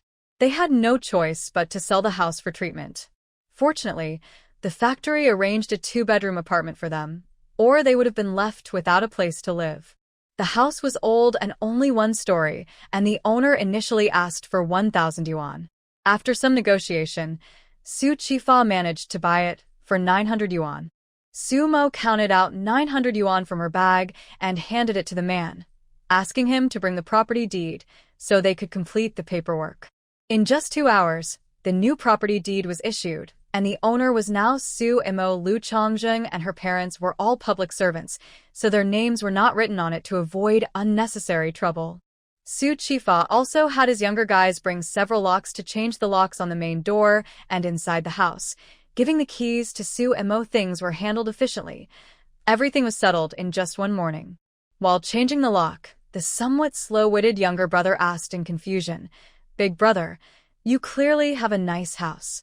Why don't you let sister-in-law live there? Why buy such a bad one for her?" The slightly smarter one thought for a moment and replied, "You wouldn't understand. This is a strategy. A woman who only wants your money isn't worth it. Only a woman who is willing to share both good and bad times with you is a good one. Big brother is just trying to test this woman. Younger brother B seemed to understand a bit. But if that's the case, why is big brother dressing nicely early in the morning? Wouldn't it be more practical to wear a tank top, shorts, and flip-flops like before? Dressing nicely and buying a bad house? It doesn't make sense. After finishing up, Su and Mo went to a nearby state-run restaurant and treated Su Yuen and Su Chifa to a meal. In the afternoon, they went to Su Chifa's flea market to see the scale of his operation. Su Chifa's flea market is located deep in the local residential area, not far from Beijing Road, with many winding alleys that make it easy to escape if someone comes to catch you. As soon as they entered the alley, Su and Mo noticed someone watching from the shadows. When they saw Su Chifa, they all came out to greet him. The younger brothers who had met Su and Mo that morning lined up and respectfully said, "Hello, sister-in-law." Su and Mo was startled, and Su Chifa was momentarily embarrassed, quickly raising his hand to pat their heads. "You blind fools. This is a Yuan's younger sister. She's married, so call her sister Mo. You two fools, can't you see?" The younger brothers were embarrassed. It was a huge misunderstanding. They nodded and bowed, saying, "Sister Mo, sorry." Perhaps because they knew Su Chifa, Su and Mo found these black market younger brothers somewhat endearing and smiled, waving her hand, "It's okay." After scolding the younger brothers, Su Chifa led the two inside. When they arrived, Su and Mo looked up and saw that although the sign had been taken down, it was clearly an ancestral hall. "This is my Su family's ancestral hall," Su Chifa explained. Su and Mo couldn't help but twitch her lips. What a filial son, using the ancestral hall for business. In front of the porch, many locals were selling goods, and many were buying as well. They didn't stop, and went straight to Su Chifa's warehouse. Su and Mo noticed a good variety of items, with quite a few coming from Hong Kong, mostly electronic products like radios, watches, and clocks. There were also some plain ready-made clothes. No one dared to wear the trendy ones in the country now. While looking, Su and Mo discovered a large bag of stockings. Seeing Su and Mo looking at them, Su Chifa explained, "These are called stockings, nylon socks. They're popular in Hong Kong, but they don't sell well here. Besides those in the arts troupe who need them for performances, no one else dares to wear them. If you like them, take a few pairs." Su Chifa handed her a bundle, estimating there were about 5 or 6 pairs. "Well, I won't be polite then." Su and Mo took them without hesitation. But since the weather was cold now, she thought she might help them sell the bag of stockings when it warms up. "Brother Fa, how much do these stockings sell for a pair? Maybe I can sell them." Su Chifa's eyes lit up. "Really? I bought them for 4 yuan a pair. You can set the price." He had heard that almost every woman in Hong Kong had a pair, thinking that as the atmosphere relaxed, they might sell well, but it turned out he had bought too many. Luckily, he hadn't bought too many. After looking around, Su and Mo bought 2 sets of children's sportswear and a hen before heading back. So far, the second brother's friend seemed pretty good. Although he was in the flea market business, he seemed to be a decent person, not like a good-for-nothing. But to really know how he is, they needed to spend more time together. If he's a good person and has established channels, he could be a great partner in the future.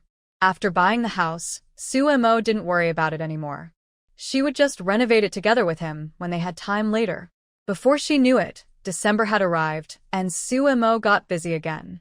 Because of the 2 teachers in her major, seeing that their 13 students had adapted to their pace, they started to raise the bar. They were no longer satisfied with just asking questions in class but moved on to in-class tests, and everyone who had just started to look somewhat presentable suddenly found themselves back to square one. Although it was tough, the results were significant. During the midterm tests, the scores of the German major's 13 students were far ahead. On similarly difficult papers, no one in their class scored below 80. In no time, teachers from other majors began to follow suit, and the entire foreign language department was filled with cries of despair. "Sister Su and Mo, how did you all get through this? I'm so nervous every day, afraid the teacher will call on me to answer questions," Pan Yu said with a bitter smile. She was in the English major. "It's okay. You'll get used to it, Su Mo reassured her. Su Mo only returned to the dorm for a nap during lunch and didn't interact much with others in her dorm since they weren't in the same major. Pan Yu was a lively person and slept in the bunk below Su Mo, so they were the closest in the dorm. I wish I had your talent, Sister Su Mo. Pan Yu thought that starting to learn English earlier would give her an advantage, but when she seriously studied, she found it so difficult. The grammar and other aspects confused her, and her advantage seemed to be slipping away. Sister Su Mo, you're so good at English. Can you teach me? Pan Yu said, clinging to Su Mo's arm playfully. Su Mo considered how to respond. It wasn't that she was being difficult. She just really didn't have the time. With 2 strict teachers, she couldn't even find time to study for her planned minor in French.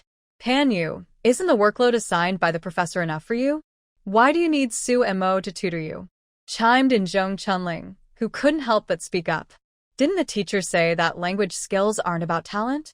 The more you read, watch, and speak, the more familiar you'll become. Just wake up half an hour earlier and stay up half an hour later to read more, and you'll be fine. Pan Yu was taken aback. This foolish girl, has she really become dumb from farming in the countryside? Did she really want Su Mo to tutor her? She just wanted to build a good relationship with Su Mo. Having a roommate with a background like this, and this foolish girl still didn't know how to network, was truly a waste. Pan Yu pouted. Sister Chunling, I know that, but our English isn't good. How can we speak more? I just thought that since Sister Su Mo is good at English, we could practice speaking with her. Besides, since Sister Su Mo has never studied professionally and is still so good at English, she must have some tips. I just thought of asking her for advice and sharing it with you all later. In their dorm of 8, Su Mo chose German, while Pan Yu, Zhong Chunling, Xie Shuzhen, and Huang Ailin chose English, and Wu Fengling, He Yunfin, and Lin Yuqing chose Russian. When Zhong Chunling heard this, she seemed to understand and looked eagerly at Su Mo, waiting for her to share her study tips. The other 2 English majors also looked over with bright eyes. There really isn't any trick to it. As the teacher said, just listen, read, and speak more, Su Mo said. My father studied abroad before, and when I was very young, he started teaching me English. Kids tend to learn languages quickly and remember them well. My English was also average at first. I improved a lot while working, so you really need to speak more and not be afraid of making mistakes. We have 4 English majors in our dorm. You can talk in English every day and try not to use Chinese. Over time, you'll get better. During lunch, you can also practice with me. If you make mistakes, I can help correct them. Is there really no trick? Pan Yu asked, still unconvinced. Su Mo smiled. There's no trick to language learning. If there were, the teacher would have taught it already. Then, Su Mo, please remind me to speak English more often, Pan Yu said, understanding the importance of building a relationship. As they spoke, she began to converse with Su Mo in English, even though it was a bit awkward. As long as it didn't take too much of her time to teach, Su Mo was happy to practice daily conversations, patiently correcting her mistakes. With this example set, others in the dorm gradually started using their foreign language skills for daily communication. The atmosphere of learning grew stronger, with Chinese, English, and Russian being spoken together. Busy days passed quickly, and in the blink of an eye, it was already 1977. At the end of January, after finishing her exams, Sumo's family planned to go to Haishur and celebrate the new year there. Lu Changzheng also took a family visit leave. Both Yangcheng and Haishur are well-known cities with direct express trains, taking about 38 hours, with tickets costing 27.4 yuan, half price for children. The family of 6 bought hard sleeper tickets, filling an entire compartment without any outsiders. After being sent down in October 1971, Su Tingqian was finally going back after more than 5 years, feeling a mix of excitement. Throughout the journey, he shared stories about Haishur with the 2 little ones, who listened eagerly. Even 2 young men in the next compartment, on a business trip, were eavesdropping. The train departed from Yangcheng at 8 in the morning and arrived in Haishur around 10 the next evening. Haishur had operating taxis, and Su Tingqian called for one from the train station. At that time, taxi drivers earned a fixed salary, unlike later when they drove their own cars to pick up passengers. When there were no passengers, they rested at designated spots. When someone called for a taxi, it was dispatched based on the passenger's location, charging 0.25 yuan per kilometer. The family waited by the roadside in front of the train station for about 10 minutes before their taxi arrived. At that time, there was no issue of overloading. They all squeezed into one car. The train station was about 20 kilometers from Yangfang Street, and the taxi ride cost a little over 5 yuan. Getting out of the car and seeing the house they had lived in for almost their entire lives, the elderly couple's eyes filled with tears. After several years, they were finally back. Although they were somewhat prepared, stepping inside and seeing the empty living room still made Su Tingqian's heart sink for a moment. Oh well, just consider it a loss to avoid disaster. Su Mo asked the elderly couple to show the two little ones around while she and Lu Chongjing fetched water and tidied up the room they would stay in, planning to make do for the night. Lu Chongjing examined the house's decor. Although there was no furniture now, the previous luxury was still evident. His wife grew up in such an environment, and marrying him was a material sacrifice. He needed to work harder to create better conditions for her in the future. By the time they finished cleaning the two rooms, the elderly couple had already taken the children on a tour. The house had 2.5 floors. The first floor had a living room, dining room, kitchen, maid's room, storage room, and 2 guest rooms. The second floor had 5 bedrooms, and the third floor had 2 more bedrooms and a large terrace. When Geng Chongqing lived in the Su family house, he stayed on the 3rd floor. When Su Mo and her family returned, they brought clean sheets and covers. After setting them up and putting the children to bed, the adults began to discuss. Lu Chongjing, having received professional training, noticed many signs that someone had searched the house thoroughly. The front and backyards had also been dug up. Although they had restored things to their original state, the signs of wear were still obvious to someone knowledgeable. For example, the water tank in the yard had clearly been excavated and then rebuilt. Hearing this, Su Tingqian felt a chill. He thought their belongings were likely gone. Dad, don't worry. We'll know if anything is left tomorrow, Su Mo reassured him. The items were in her space, so they were safe. She planned to go down and return them. It's getting late. Let's rest and check in the morning, Su Mo suggested. By the time they went to bed, it was already past 2. After a brief sleep, everyone woke up around 6. They left Moyuru at home to watch the children while the other 3 went to the other 2 houses. Upon arrival, Lu Chongjing inspected the yard, which had also been dug up. Su Tingqian had little hope left. Especially after seeing a depression in the ground from the window, he felt even more certain. Seeing the pit made Su Mo's heart drop. Could those people have violently broken into the secret room from the back? Accepting the worst outcome, Su Tingqian felt more at peace. It seemed he was destined to be without these things, but he regretted not knowing what his father had left for him. All right, let's go back. It seems the items are gone, he said. Wait, we came all this way. Let's take a look. They might still be here, Su Mo insisted. As long as the secret room hadn't been breached, she could return the items. In the kitchen, when Lu Chongjing was checking the blue bricks of the stove, he asked Su Tingqian if he had been inside. After receiving a negative response, he analyzed various signs, concluding that someone had entered in the past 4 or 5 years. Not just Su Tingqian but Su Mo also felt a chill. It seemed Lu Chongjing had been hiding his skills from her. Her secrets were likely not safe from him. He just chose not to speak about them. What Lu Chongjing described were the signs from Su Mo's last visit. When she disguised herself to return, she made a very discreet mark, which she just noticed hadn't been disturbed. This meant no one had entered since then. After the green bricks were removed, Lu Chongjing moved aside the heavy wooden boards, revealing a deep tunnel that could only fit one person. Dad, Lu Chongjing and I will go down first. If it's safe, we'll call you to come down, said Su Mo. Su Tingqian waved his hand. No, let Chongjing check first. If it's fine, we'll go down together. Who knows what's down there? At least the son-in-law has professional training, so he should be able to protect himself. I want to go down too. With Changjing here, it'll be fine, Su Mo said, giving Lu Changjing a look. Dad, it's okay.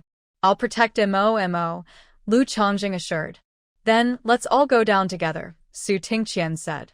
Seeing his wife's expression, Lu Changjing quickly spoke up. Dad, I can protect one person, but two might be a bit tricky. You wait here. Mo, and I will check first, then come back for you.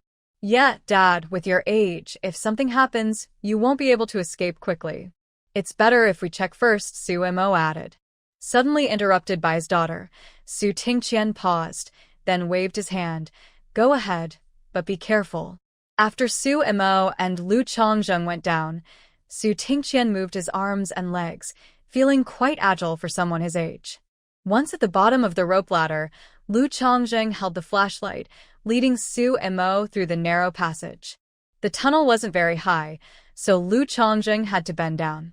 With the flashlight's beam, Su Mo noticed a lot of mud in the passage, feeling both annoyed and relieved. Annoyed that it was so well hidden yet still found, and relieved that she had returned in time to store some items. Now, the question was, how could she get the items out? When they reached the entrance that had a door, they found it violently broken with a hole just big enough for one person to squeeze through. The lock was long gone, and the door had a fist-sized gap, through which a lot of mud had flowed in, indicating that the secret room was already filled with dirt. Lu Changjing shone the flashlight inside and said, Wife, there's no way in. It's all mud inside. 什么啥idea? Looking at the mud in the passage, she realized that if she left the items there, no one would believe it. It was a real dilemma. But she couldn't let her parents know about her abilities, fearing they might guess she wasn't their daughter. It seemed she needed to think of a way, like finding out some information and then recovering part of the items, slowly bringing everything out. She needed to think carefully. Seeing the changing expressions on Su Mo's face, Lu Changjing couldn't help but smile to himself. He remembered that his wife had returned to Haishur 3 years ago, and she was eager to come down with him just now. He guessed she had already stored the items inside, but now that the place was collapsed, she had no reason to take them out. Wife, should we go get Dad? He suggested. Okay, let's go get him, Su Mo replied, feeling a bit deflated. She thought her dad would be sad. The two returned to the entrance, and Lu Changjing went up to bring Su Tingqian down. Su Tingqian stood by the buried door for a while before saying, Let's go back. We should seal this off and not leave this passage open. It could give others a chance. All right, I'll come by in a few days to seal it up, Lu Changjing agreed. After the three of them came up, Lu Changjing just covered the wooden boards and placed a few green bricks on top before putting the pot back. He would seal the entrance properly in a few days. On the way back, Su Mo comforted Su Tingqian. Dad, don't be sad. We can find out more later and maybe recover some of it. Su Tingqian waved his hand. Everything is destined. What's ours will come back naturally. Don't worry too much. The most important thing is that we are all safe. Money can be earned again when the opportunity arises.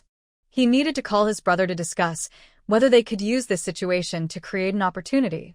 Seeing that Su Tingqian didn't seem too upset, Su Mo quickly nodded, okay. By now, it was already past 7, almost 8.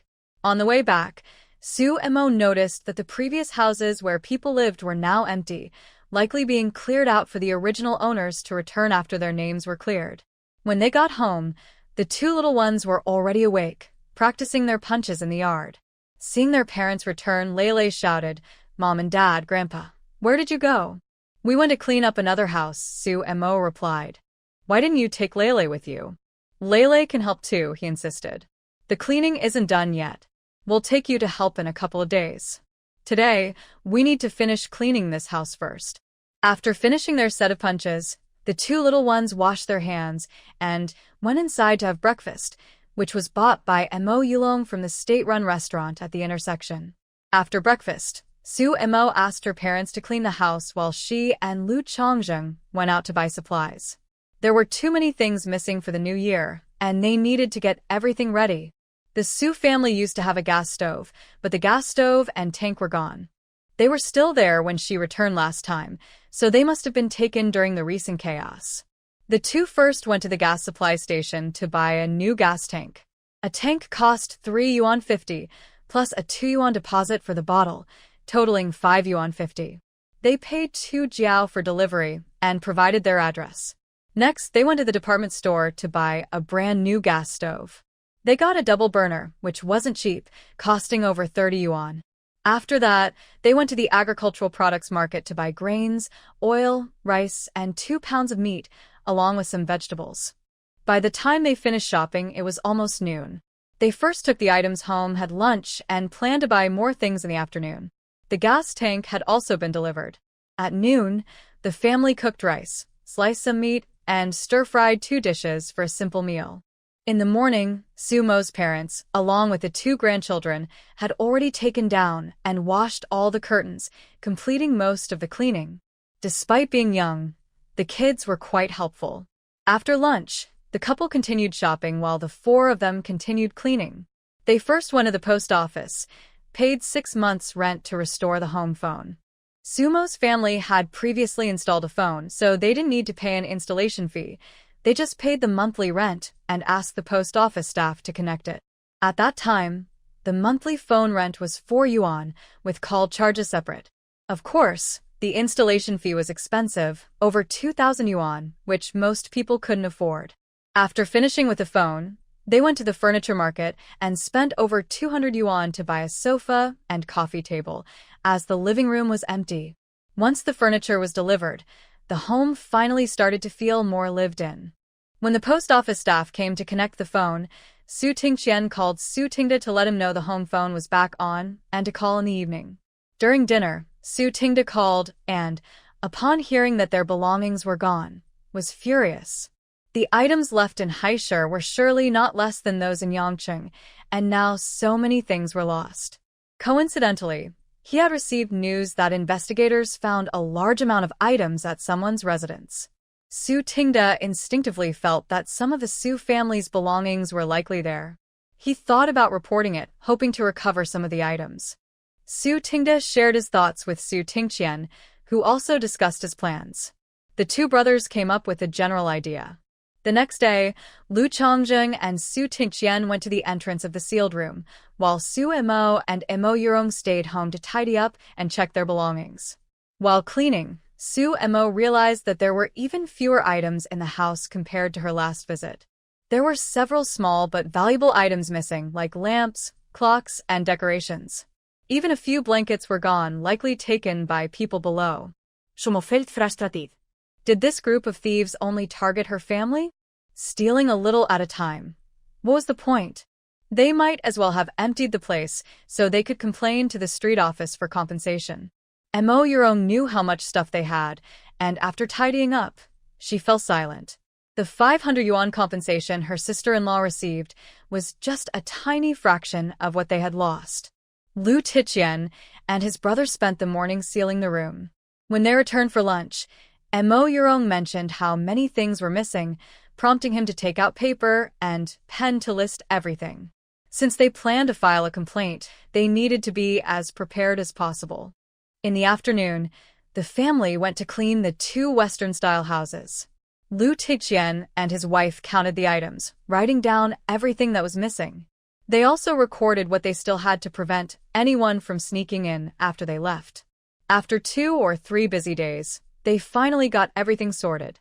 Once they finished, Lu Tingqian and his wife went out to visit friends who had helped them during their difficult times. Otherwise, they might not have survived. Now that they were back, it was important to express their gratitude. Sumo's family also went out to visit Director Li of the export department at the Haisher radio factory, hoping to use their connection to buy a television. With more TV programs available, televisions were in high demand. Even with a ticket, they had to wait in line at the department store. Su Emo had asked a few days ago and found out that the wait was until next year. The family first went to the department store. Since Director Li smoked, Su Emo decided to buy him some good cigarettes. In Yangcheng, both her family's and Wang Suimei's televisions were bought through him, and she hadn't had a chance to thank him yet. At the cigarette counter, she learned that the best brands available were Zhonghua and Haisher Hongshuangxi. Zhonghua came in two sizes, small 0.62 yuan per pack, and large 0.72 yuan per pack, while Haisher Hong Shuangxi was the same price as the large Zhonghua. Su Mo bought one pack of each, spending 14.4 yuan and using 20 Class A cigarette tickets. Cigarette tickets generally had a 1-month validity for local purchases, while military tickets were valid for longer, usually by quarter or year. Cigarette tickets were classified into 4 grades: A, B, C, and D. Tickets worth over 0.4 yuan were Class A, over 0.3 yuan were Class B, over 0.2 yuan were Class C, and over 0.1 yuan were Class D. At this time, male workers in Haisher received cigarette tickets twice a month: 1 Class A, 2 Class B, 3 Class C, and 5 Class D, totaling 10 packs or 20 packs a month. They received an extra pack of Class A and B for the Spring Festival. This was usually enough for most, but heavy smokers might run out. The military also distributed cigarette tickets. Based on Liu Chongjing's rank, he currently received 30 packs a month, with Class A, B, and C making up a third. Liu Chongjing didn't smoke, so Su Mo sent most of the Class B and C tickets back to Liu Qing'an, keeping some for herself in case she needed them for favors. Near expiration, they could also be used to trade for other tickets. Director Li was busy in his office when the security called to say someone from the Foreign Trade Center was looking for him. When he stepped out and saw Su Mo, he was quite surprised. "Director Su, what brings you here?" Director Li greeted her with a big smile. "Director Li, just call me Su Mo. I'm in college now, so I'm not a director anymore." "Oh, you're definitely going to be a director again after you graduate.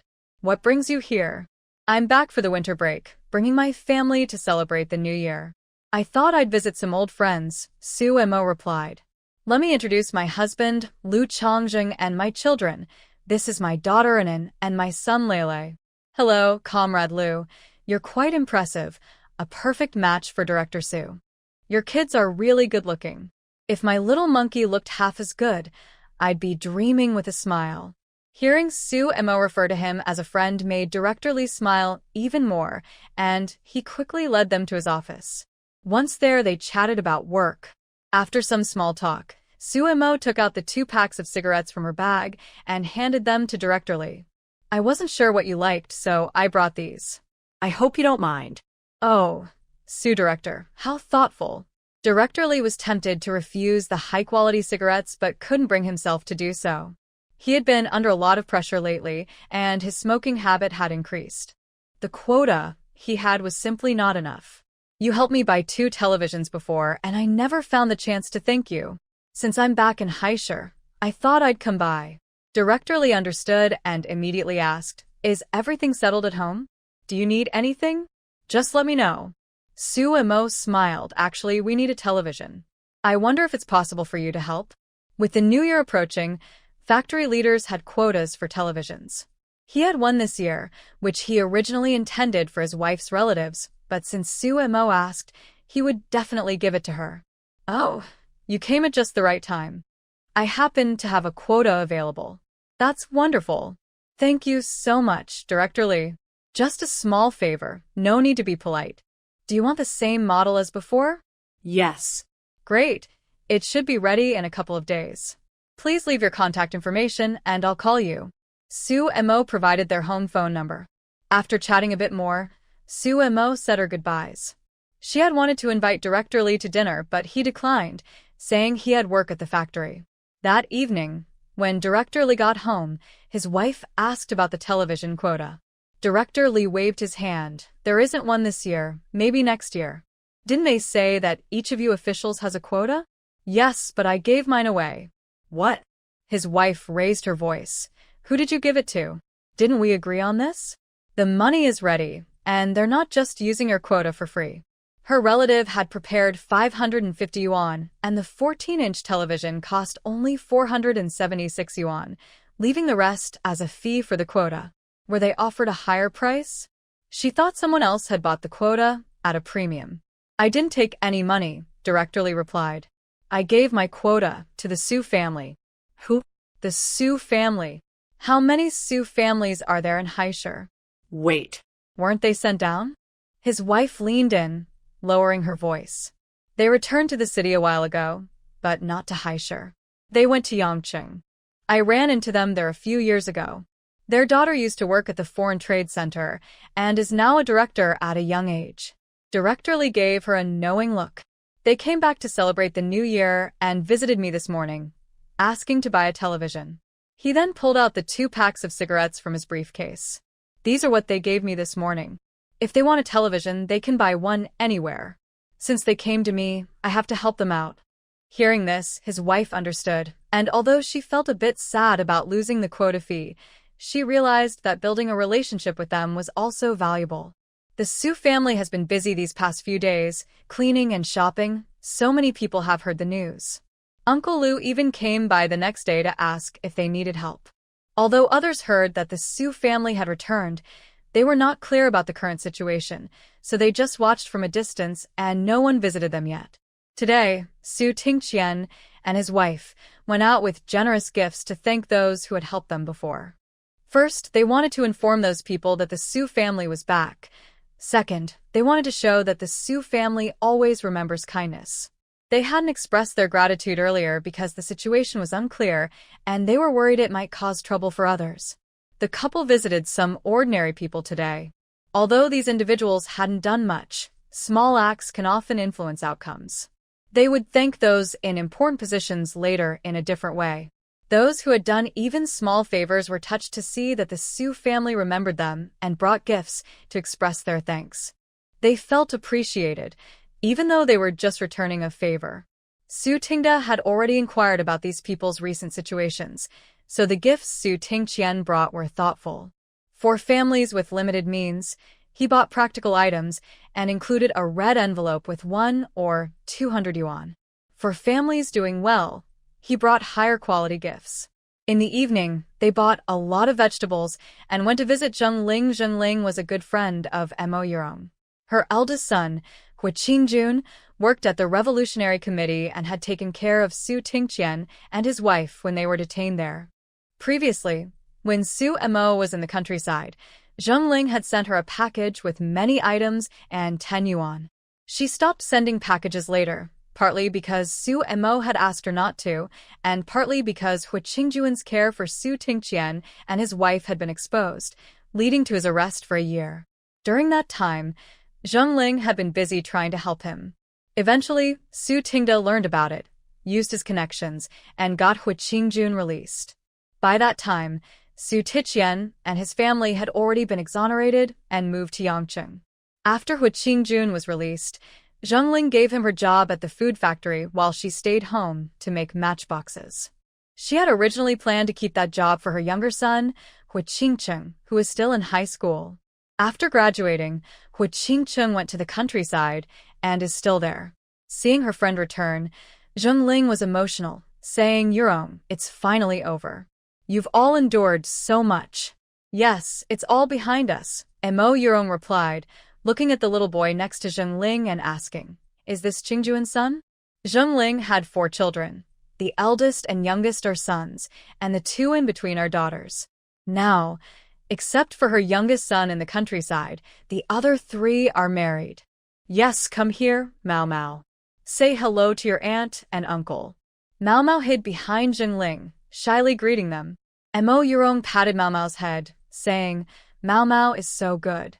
In a few days, you can go to your aunt's house to play. There are older brothers and sisters there." "Is Momo's family back too?" "Yes, they all came back." "Wow, I didn't expect Mo to get married so early." Qingxia just got married last year.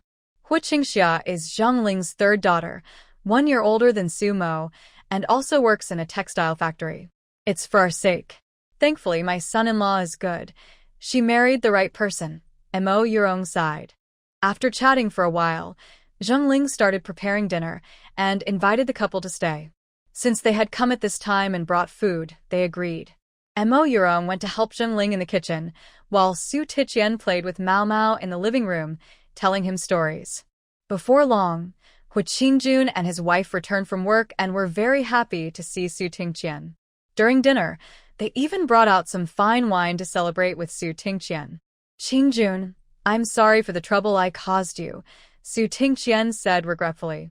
He lost a good job and had been imprisoned for a year, so he must have suffered a lot. "Uncle Su, don't say that. My life was saved by your family. If it weren't for Grandpa Su, I might have starved to death long ago." When Hua's father died unexpectedly, they didn't receive any compensation. His mother raised 4 children alone during a famine, and Hua Qingjun was so hungry he had to search through garbage for food. But at that time, there was nothing to eat, not even spoiled vegetable leaves in the trash. If it hadn't been for Su Zhongli helping their family, they might not have survived. Su Tingqian patted him on the back, saying, "What's done is done. I'll remember your kindness, and when I'm able, I won't forget you." As they ate and chatted, around 9 o'clock, the couple prepared to leave and agreed with Zhengling to come over for dinner in a few days. The next day, they visited more people. The news of their return had only spread within a small circle before, but now most acquaintances had heard, including Zhou Qiuying. That day, after work, Zhou Qiuying hurried to Yang Suhong's place. "Su Hong, have you heard that Su Tingqian's family is back?" Zhou Qiuying asked as soon as she entered. "I heard someone say it today," Yang Suong replied, looking somewhat serious. He was now afraid of the Su family. When Fu Manhua and Su Yichen came once, his father and sister lost their jobs. When Su Mo returned, he lost his job too. Now, he had finally managed to get his job back and even got a promotion by using his sister's divorce to gain help from the Gong family. Just as things were looking up, the Su family returned. It felt like a curse that wouldn't go away. "I discussed it with your uncle. No matter why the Su family is back, we should visit them before they cause trouble and clarify the situation. This was all your father's doing. We truly had no idea. Now that he's dead, he has paid for his own sins. Take a day off soon and go to the Su family with your mother. We'll show our sincerity and explain everything. We never intended to be enemies with the Su family. What if they don't agree?" Yang Suhong asked. "If they really want to go to extremes, then I'm not easy to mess with either. At worst, we'll both suffer," Zhou Qiuying said with a fierce look in her eyes. But she felt that since the Su family had just returned, Su Tingqian shouldn't be foolish enough to make enemies everywhere. She didn't expect to turn conflict into peace. She just hoped they wouldn't oppress her family anymore. That shouldn't be too hard. Su Tingqian and his wife traveled for several days to visit everyone they needed to thank. Meanwhile, Su Mo took the 3 men around the city, showing them the charm of what was once called the Paris of the East. After Director Li notified them that the television was ready, he also picked it up. At this time, the new year was approaching, so the family stayed home to prepare for the celebrations. After their outing, Su Tingqian and his wife knew that visitors would come during the new year. Zhongling also took a day to visit with her large family. Everyone came except for her youngest son, who was in the countryside, along with her daughter, son-in-law, and grandson. This was Zhongling's first visit since Mo Yurong and the others were sent away. Seeing the changed house, she angrily called those responsible bandits. One day, the family made snacks at home to prepare for guests during the new year. Over the years, they had moved to 3 different places, making snacks from both the north and south, including spring rolls, taro balls, sticky rice dumplings, and fried dough. At that moment, the doorbell rang. Su Tingqian went to open the door and saw Yang Suong and her son outside, looking unhappy. Su Tingqian did not open the door but asked through it, "What do you want?" "Tingqian, we are here to apologize. We truly didn't know about what old Yang did. He was misled by old Jiang. Now he is dead and has received his punishment. I hope you can be lenient and let my family go," Zhou Qiuying quickly said. "Every action has its consequences. We haven't done anything wrong, so you don't need to worry," Su Tingqian replied, then waved his hand. "Please leave. Don't come back again." Yang Suong wanted to say something but was immediately stopped by Zhou Qiuying. "Fine. "I'll leave this here as an apology for old Yang," she said, placing the items by the door and signaling Yang Suong to do the same. Seeing Su Tingqian frown, she added, "If you don't want it, just throw it away." After saying that, they left together. Once they were a distance away, Yang Suang frowned and asked, "Mom, what does he mean by that?" Zhou Qiuying sighed in relief. The Su family won't oppress us anymore. We just need to live our lives without appearing before them or offending them. Is it really that simple? Yang Suang was skeptical. We're just small players. The real troublemakers aren't us. They were just venting their anger on us because they couldn't deal with the main culprit. Now that the main culprit is gone, we are no longer a threat. Zhou Qiuying understood the situation clearly. As long as we don't provoke them, we'll be fine. Then we shouldn't have gone there today. They had spent nearly 200 yuan on gifts, which was a lot of money. It's different. We had to go. We needed to show our stance. Ignoring the issue and facing it directly have different effects. If we hadn't gone, they would think we were guilty. By going, we clarified things and could salvage some reputation. We didn't know anything about this. It was all your dad's fault. With the heavy burden lifted, Zhou Qiuying felt much clearer and began to teach her son. When Su Tingqian returned inside, Mo Yurong asked, "Who is it?" "Zhou Qiuying and Yang Suang. I sent them away." He then told Lu Chongjing, "There are some things at the door. Take them out and throw them away." "What things?" Su Mo asked. "The things they brought." "That's bad luck. Don't throw them away," Su Mo quickly said. "Chongjing, take them to Uncle Lu and say they are from our family. Let him distribute them to families with elderly over 70. No matter how much they disliked someone, they shouldn't waste things. It would be a shame to throw them away. Giving them to others was a good deed and would earn them a good reputation." Su Tingqian. No wonder Chongqing said Su Mo was the true Su family member. Lu Chongjing, being a devoted husband, had no objections and immediately went to take the items to Uncle Lu. "Xiaogai, why don't you come with me?" "It's better for someone to be present when delivering the gifts," Uncle Lu said. He could distribute them himself, but having the host present made it more memorable. The items brought by Zhou Qiuying included milk powder, condensed milk, high-end cigarettes, alcohol, tea, sausages, and smoked duck, among others. There was a good variety and a decent amount. Lu Chongjing estimated it was worth at least 200 yuan.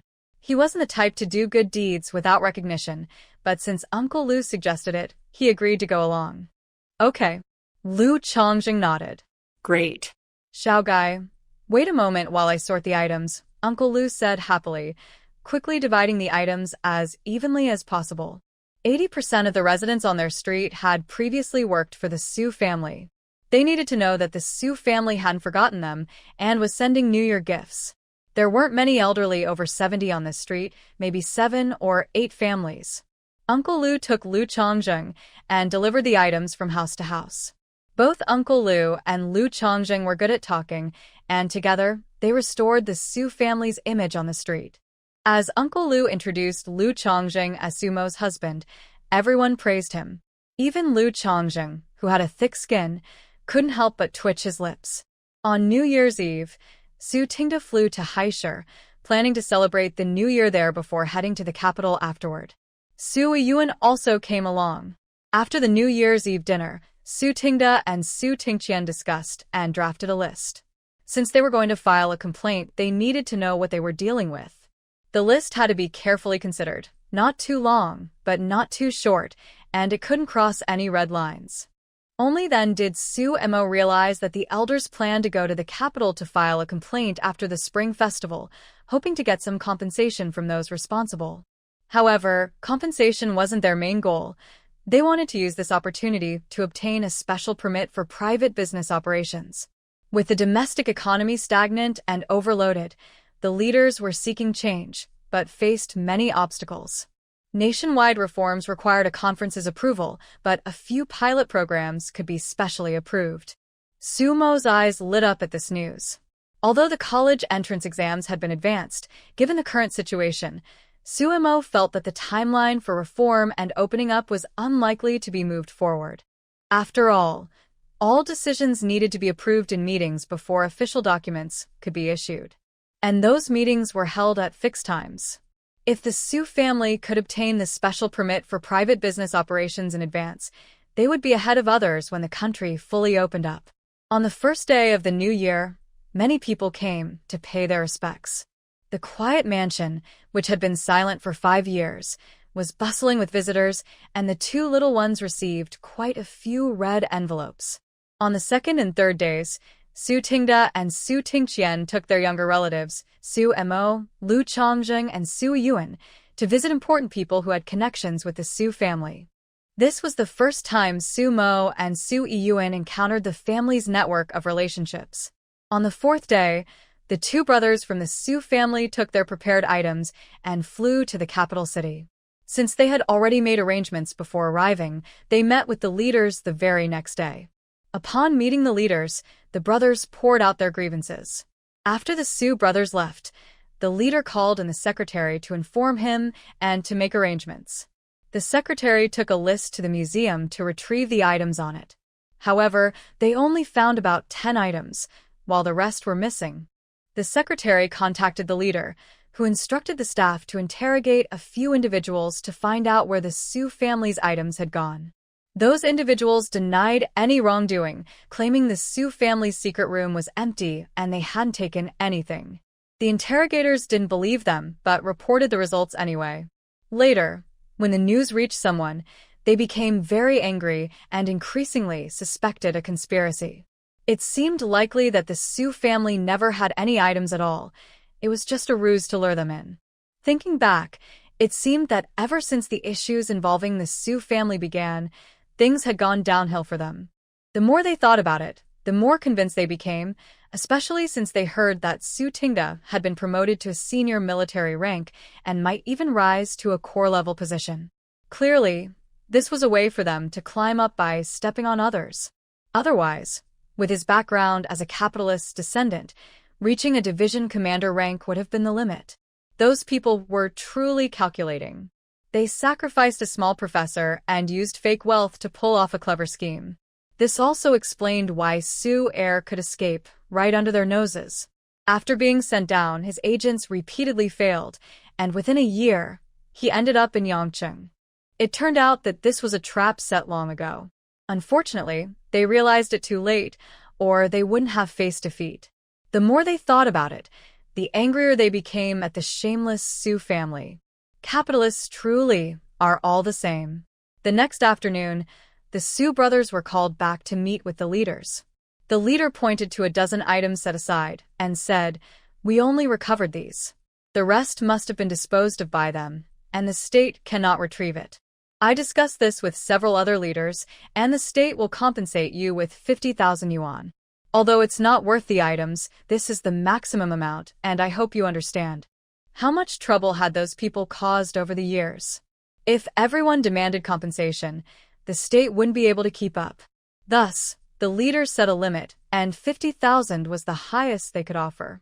"We have no objections," the brothers replied. "We kept these items not for any other reason, but because we didn't want to see such valuable things destroyed. You know how many good items were blindly destroyed in those years. These are important cultural relics, treasures of our heritage. Once destroyed, they are gone forever. Now that we have recovered some items, we'll keep 2 as mementos and donate the rest to the state. The situation has improved, and we believe these items will be properly taken care of." After saying this, the brothers each picked a lower value item and donated the rest to the state. They wrote a detailed list, not just making things up. These were items they had seen in their childhood and youth, which had later disappeared. They suspected that Su Zhongli had taken them. The leader couldn't help but look at them with more respect. After all, now that the movement was over, if they took the items back, no one would complain since they belonged to the family. But without hesitation, they chose to donate them to the state. Although the leader didn't fully understand the significance of these items, he was aware of their general value. Indeed, the Su family remained as generous as ever. "Then I thank you on behalf of the state," he said. "Do you have any other difficulties? If so, please let us know. The state will do its best to help if it can," the leader added. The brothers straightened up, eagerly awaiting this question. Su Tingda smiled awkwardly. "Actually, there is one matter." The leader glanced at the two men with a half-smile, realizing they were waiting for him. At over 70 years old, the leader saw Su Tingda and Su Tingqian, one in his 50s and the other just under 50, as young men. Speak up. What's the matter? The country will support what it can. Well, Tingqian was reported for no reason before, and now he has doubts about teaching. After spending a few years in Yangcheng, he has some insights into the atmosphere and no longer wants to teach. He wants to start something on his own and is here to ask for your approval, Su Tingda explained. The leader frowned and said, "Our country is a socialist country." I know. Please don't worry. Marx's Capital says that fewer than 8 people are helpers, while more than 8 are hired workers. Fewer than 8 is not considered exploitation, Su Tingqian quickly clarified. I won't do anything against national policies. I just really don't want to teach anymore and need a way to make a living. My personality can offend people easily, so working in a factory wouldn't be suitable, he added. Yes, Chief. Besides, aren't we discussing reforms? Some things need pioneers to test them out before we know if they work, Su Tingda chimed in. Select some reliable people to try it out first, and then regularly report back to the country. With data and examples, the country can formulate the next policies based on that, he suggested. What do you plan to do? The leader asked. I have a preliminary idea, depending on whether you allow it. After taking the train several times, I found it hard to find food when hungry while waiting or after getting off. It's easier during the day, but nearly impossible at night. I want to sell food at the train station, open 24 hours, Su Tingqian said. At that time, waiting rooms usually had no small shops, and only a few major cities had them with limited items. Inside the train station, buying things relied mostly on the train attendants' carts. However, the variety of items on the train was limited, and prices were high. The leader thought for a moment. This idea seemed to benefit the public, but he didn't agree right away. He said he would discuss it with others and ask them to wait for a notification. After leaving the leader, the brothers split up to find people. Su Tingda sought out the family's connections, while Su Tingqian arranged to meet Teacher Gu. Teacher Gu's brother worked closely with the leader and was valued, so he could speak on their behalf. During their conversation, Su Tingqian shared his idea. Teacher Gu thought it was a good proposal and agreed to help. After returning, Teacher Gu called his brother to ask for assistance. His brother appreciated how Su Tingqian had cared for his brother and sister-in-law during their tough times, so he naturally agreed. That evening, when Geng Chongqing returned from work, the 3 brothers discussed it again.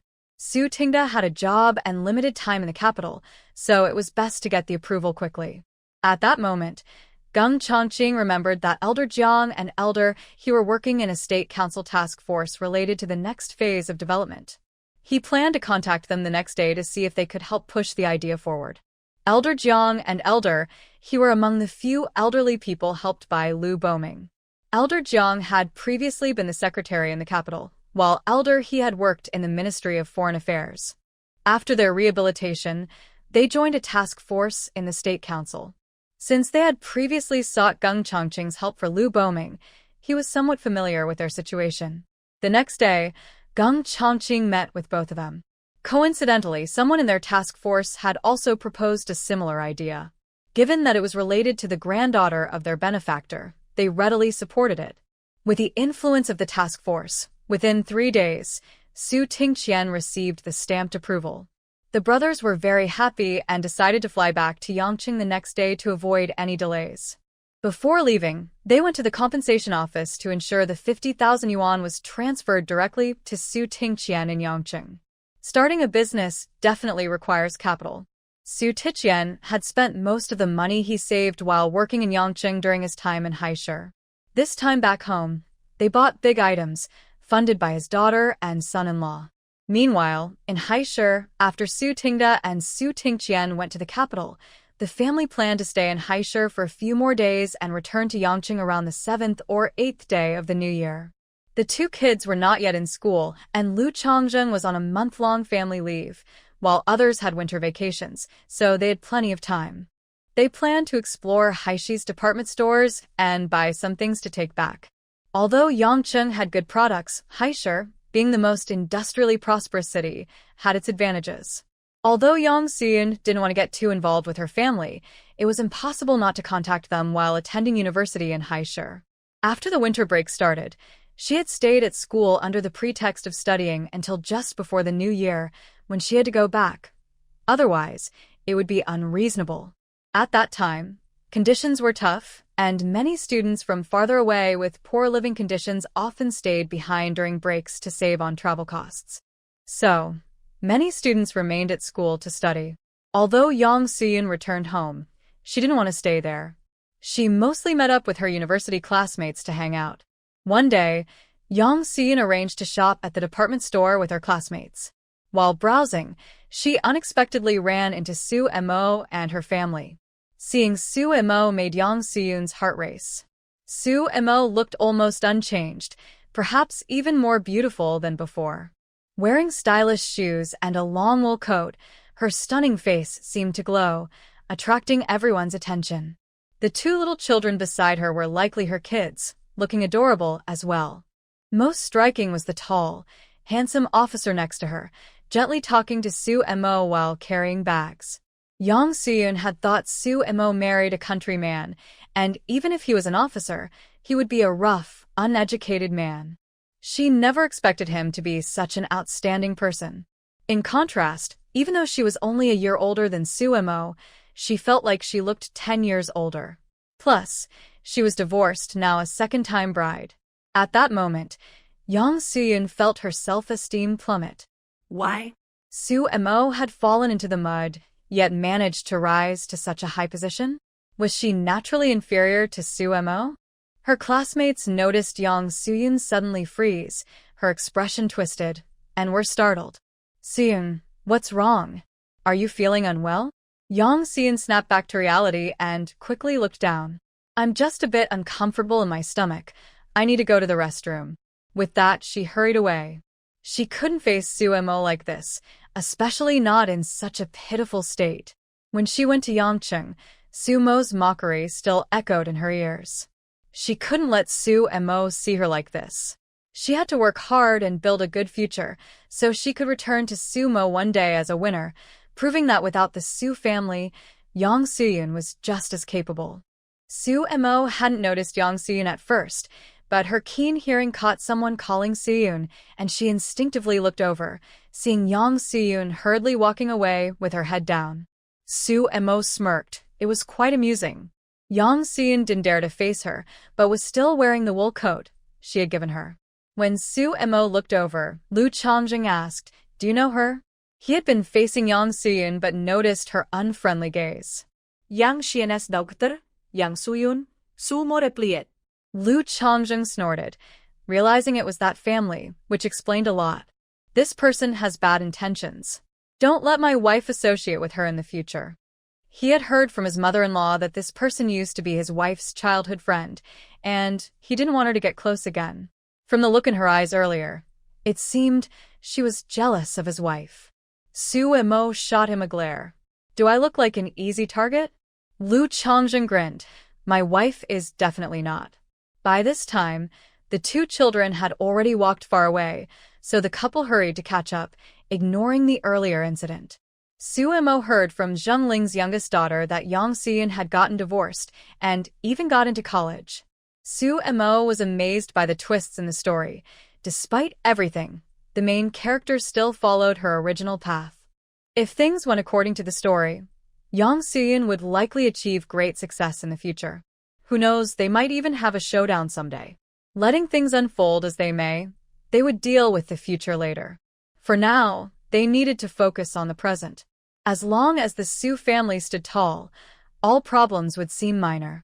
On the 8th day of the new year, the family of 5, along with Soo Yuen, boarded the train back to Yangcheng. They had entrusted Uncle Liu to look after their house, and Su Tingqian planned to resign once they returned to Yangcheng, which meant he would be traveling between Yangcheng and Haishur frequently. After running into Soo Mo, Yang Seon packed her things and returned to school, hiding away and feeling lost. A few days later, she fell ill with a high fever that lasted several days. Thankfully, someone was in the dormitory, otherwise, she might have been in serious trouble. During her fever, Yang Seon kept dreaming. In her dreams, Su and Mo had died, and she went to collect her body, inheriting her wealth. There was over 1,000 in cash and 2 bank books, one containing over 80,000. Additionally, there were property deeds for 3 houses owned by the Su family. For some unknown reason, she hid the items and didn't tell anyone. In her dream, she married Gong Yi but seemed unable to have children, leading to a divorce. Later, she got into college. After graduation, during the reform and opening up period, she didn't take the job assigned by the state. Instead, with Sumo's money, she built a successful career and became a well-respected female entrepreneur in Haishur. Later, she met Gong Yi again, who had risen to a high position. They rekindled their relationship and had a pair of children. As Gong Yi's career flourished, her business thrived too. She followed Su Zhongli's example, making money while engaging in various charitable activities, becoming a renowned philanthropist admired by many. When Yang Suyin woke up, she was still dazed, lingering in the glory of her dream. Though it seemed absurd, she felt everything should have been that way. Yang Suyin deserved such a brilliant life, not the one she had now. As she reflected on the dream's events, some matched her reality, while others were completely different. For instance, the college entrance exam in her dream was supposed to take place at the end of 1977, but it was only early 1977 now, and she had already been in college for 6 months. In her dream, she got into a vocational school, but she was currently attending a university. In the dream, she still had a job and she met Gong Yi in Haishur, not in the countryside. Also, her father's report didn't get out, and their family was doing fine. In the dream, her brother married his current wife, but their life was better than now. He became a deputy factory director and later the factory director. The more Yang Suyin thought, the more confused she became. Was this really just a bizarre dream she had created? Yet the scenes felt vivid and real. Even if she had imagined it, how could she have predicted the events of the reform and opening up? Private businesses could now operate, foreigners could freely enter China, and ordinary citizens could fly. These were things she never dared to dream of. Feeling increasingly uneasy, Yang Suyin decided she needed to verify things. The next day, she hurried to the vocational school she had dreamed of attending to inquire about the people she lived with in the dream. To her surprise, she found them. Staring at the 3 people who looked exactly like her dream, Yang Suyin froze. The dream was real. It was real. How could there be so many coincidences when she didn't even know these 3 people? The 3 noticed Yang Suyun's pale face and dazed expression and quietly stepped back, sensing something was off. "Excuse me, what do you need from us?" one of them asked. Yang Suyun suppressed her chaotic thoughts, forced a smile, and pulled 3 bars of soap from her bag. "Someone asked me to deliver soap to you." After placing the soap down, she hurriedly left. The 3 exchanged glances, took the soap, and noticed it was brand new, each taking a piece while wondering who would send them soap. Yang Suyin wandered down the street, her mind in turmoil, feeling like she was losing her grip on reality. It shouldn't be like this. None of this should be happening. Su and Mo should be dead. Why was she still living so well? Su Tingqian and his wife should be dead too. Everything belonging to the Su family should have been hers. It was all Su Mo's fault. Su and Mo, that wretched person, stole her life. Su and Mo took it from her. Yang Suyin got on a bus back home, still in a daze, and accidentally returned to the workers' dormitory assigned to Yang Shuren.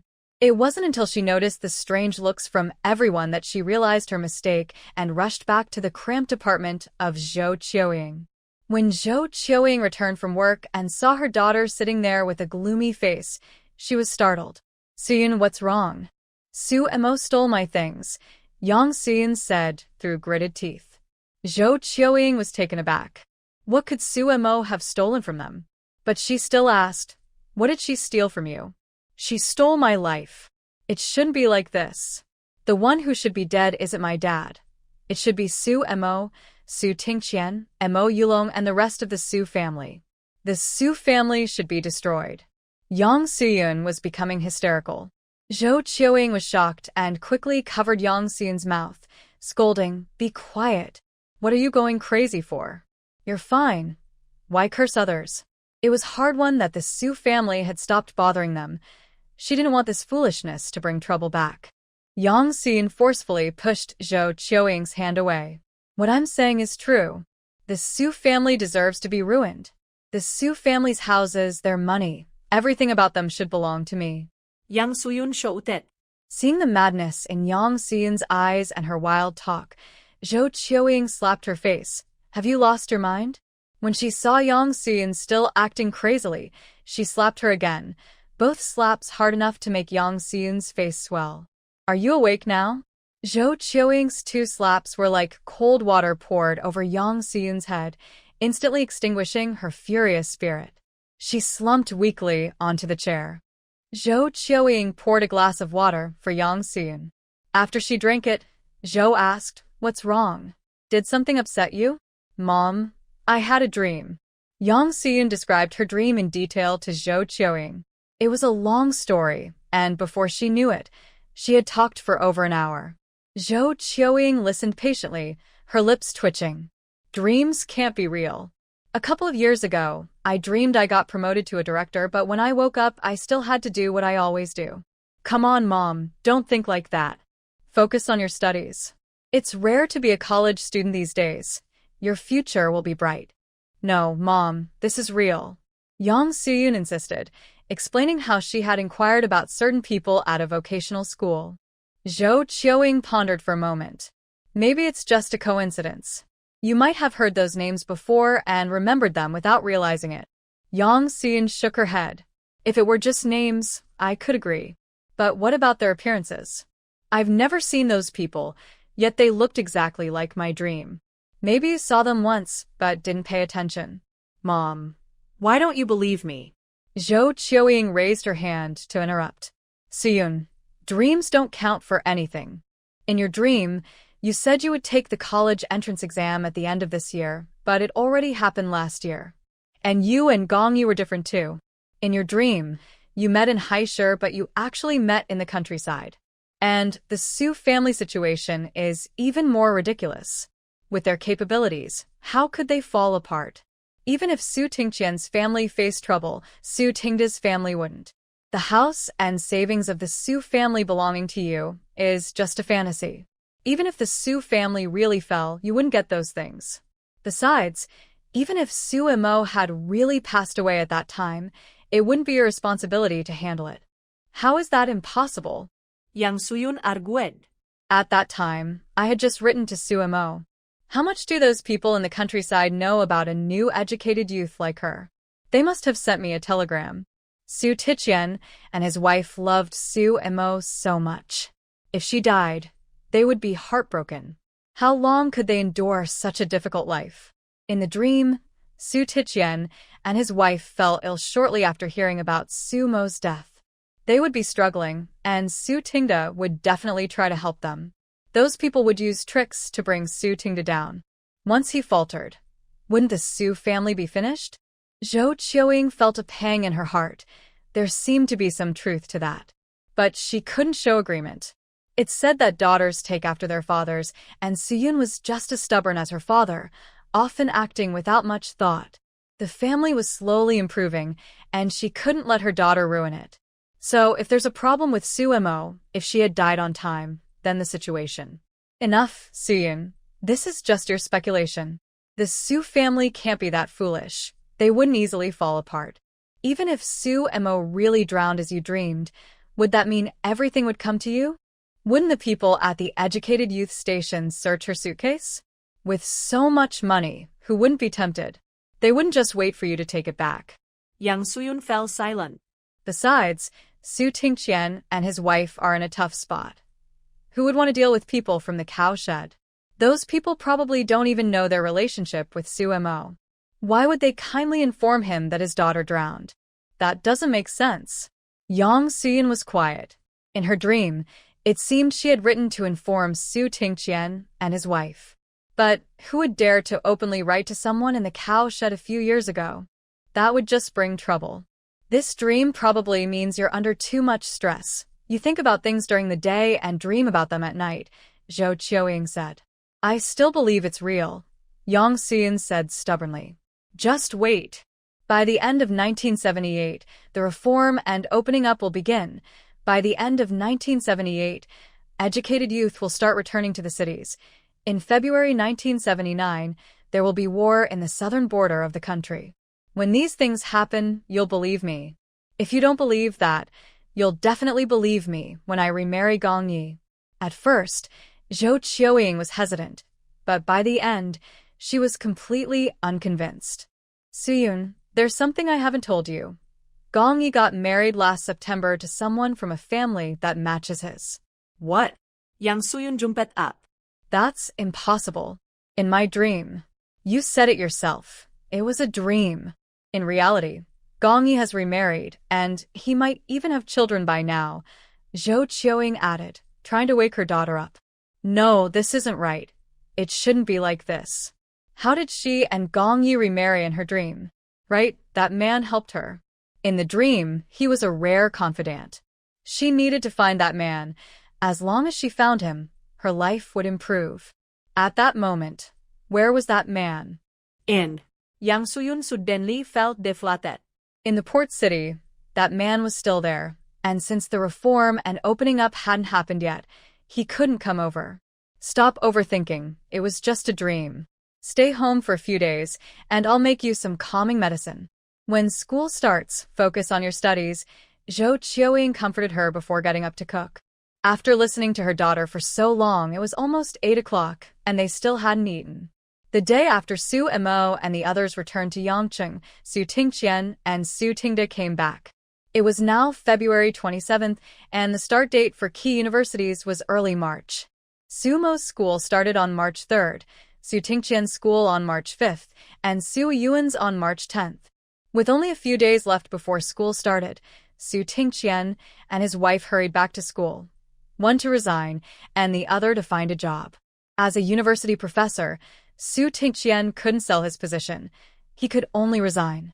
Mo Yulong's job as a dorm manager was easy and didn't require much skill, so selling it was simple. After returning, Mo Yulong explained to her familiar colleagues.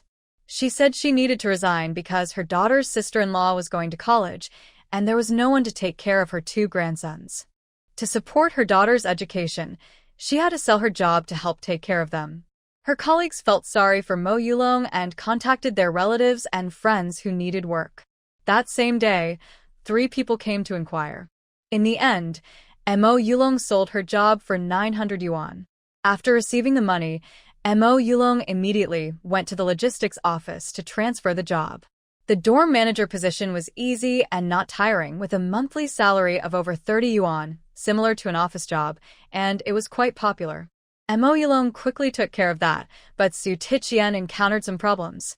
Qualified university professors are quite rare these days, and Su Tingqian teaches economics, a subject that not many understand. When the principal heard Su Tingqian wanted to resign, it felt like a thunderbolt. The new semester was about to start, and where would he find another professor to cover the classes? He definitely couldn't agree to that. With no other choice, Su Tingqian showed him an official notice with a red stamp, stating that higher authorities had other plans for him.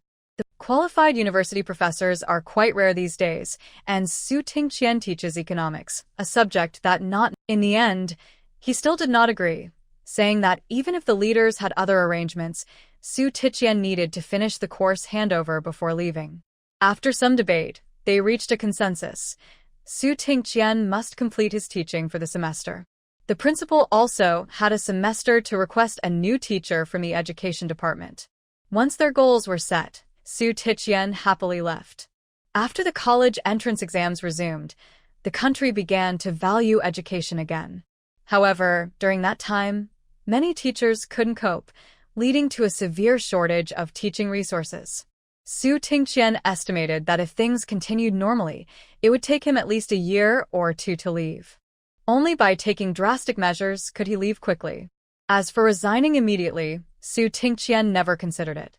After all, he had already taught those students for a semester and felt he should finish the remaining classes. While the couple was handling work matters, Su Mo and Su Yun arranged for their house renovation. Su Chifa, a local, was familiar with the area. Through him, they found a construction team from a nearby commune. They also entrusted the team to buy materials, saving them the trouble of running around. At this time, purchasing building materials required approval from relevant departments. Su Mo drew a simple renovation plan on plain paper with colored pens. Although it was basic, the intended effect was clear. Gaudi Street became famous for clothing after the reform and opening up. For the ground floor of the building on Gaudi Street, Su Mo planned to simply tile the floor and paint the walls white for a clean and tidy look. The second floor was intended to be a studio, where she would buy sewing machines and hire tailors to make clothes. The renovation for the second floor would be the same as the first, tiled floors and white walls. The third floor would be for living, so it would be more detailed, incorporating many modern designs, with several custom cabinets throughout. Since the commune had a construction team, they also had carpenters. Su Mo would have them come over to take measurements and build accordingly. As for the other small courtyard house, Su Mo planned to use it as a studio as well, with simple renovations, just repainting the walls and floors white. This construction team was taking on such work for the first time. They usually built houses and felt uncertain about this project. However, the team leader was visionary and believed that such work would only increase in demand. He confidently assured Su Mo that they would meet her requirements. Even if they didn't make a profit this time, they were determined to do a good job. Once their reputation was established, they would be the first choice for future renovations. Su Mo accompanied the team leader to the building materials market. At that time, the selection of materials in the country was quite limited, and the tiles available were only plain, white ones measuring 10 centimeters square. With no other options, Su Mo had to settle for those. As for wall paint, Su Mo felt the local options weren't wide enough, so she asked Su Chifa to buy a few buckets of latex paint from the port city. Once everything was settled, the construction team began their work. Su Yun lived nearby and often came to check on the progress, correcting any issues promptly. By this time, Su Mo had started school, which was a bit far from here, so she could only come by every 2 or 3 days to check. In Yangcheng, while busy with renovations, Lu Xiaolan was packing her bags, preparing to head to school. This year, Su Mo bought New Year gifts from Haisher and sent them back. Haisher is famous for its textiles, and she sent a lot of trendy fabrics, along with 2 of the latest dresses for Lu Xiaolan. Lu Fengqin watched enviously. At 15, she had never worn a dress. "Aunt, can you give me one of those dresses?" Lu Fengqin asked, looking at the 2 new dresses. If it were before, Lu Xiaolan would have given her one. But after returning from winter break, Lu Xiaolan noticed that Lu Fengqin had changed a lot. Although she was more proactive in her studies and no longer clamored to go to Yangcheng, she seemed to have become, how to say it, like Qingwen from Dream of the Red Chamber, with her head in the clouds. Lu Xiaolan, a Chinese major, had to analyze classic literature as part of her studies. Last semester, she read quite a few famous books. After Lu Xiaolan returned, Li Yue jokingly told her that Lu Fengqin had grown up and seemed to care about her appearance, using a red hair tie and wanting to try the osmanthus oil and snow cream Su Mo sent her. During this time, Lu Xiaolan observed that Lu Fengqin was not as diligent as before and often directed Lu Ai-Qin to do chores. Even her clothing had changed. Previously, Lu Fengqin wore patched clothes at home, saying she didn't want to dirty new ones. But now, even at home, she dressed nicely. It's not that dressing nicely is bad. If the family can afford it, how one dresses shouldn't be an issue. But the conditions at her brother's house weren't that good. Though both he and his wife had salaries, that little income had to support 3 children and their education, making things tight. "Fengqin, that dress isn't suitable for you," Lu Xiaolan refused. Lu Fengqin thought Lu Xiaolan meant it didn't fit, quickly saying, "I'll have grandma alter it and it will fit." Saying that, she reached for the plaid dress she liked. She had never seen such a beautiful dress. If she wore it to school, everyone would envy her. Lu Xiaolan held Lu Fengqin's hand. "It's not about fitting. A dress like that isn't appropriate for a middle school student." "Fengqin, It seems you haven't taken your aunt's words to heart. You can only eat what you can afford. You're still a middle school student relying on your parents. It's not suitable for you to wear such nice clothes. If you could buy it yourself, or if your parents could afford it, I wouldn't say anything. Since the family can't afford it now, you should do what is within your means and wear clothes that the family can buy. Be practical and don't be so vain. Desires are nurtured over time. Who doesn't want good things? Once you're used to having nice things but can't afford them, it's easy to go down the wrong path. How am I being vain? I just want a dress. Lu Fengqin said, angry and embarrassed. How can the family not afford it? Didn't Aunt San buy it? Why is it suitable for you, but not for me? I think you're just stingy, wanting to keep all the good things for yourself. You already have so many dresses. What's wrong with giving me one? If you don't want to, just say so instead of insulting me indirectly.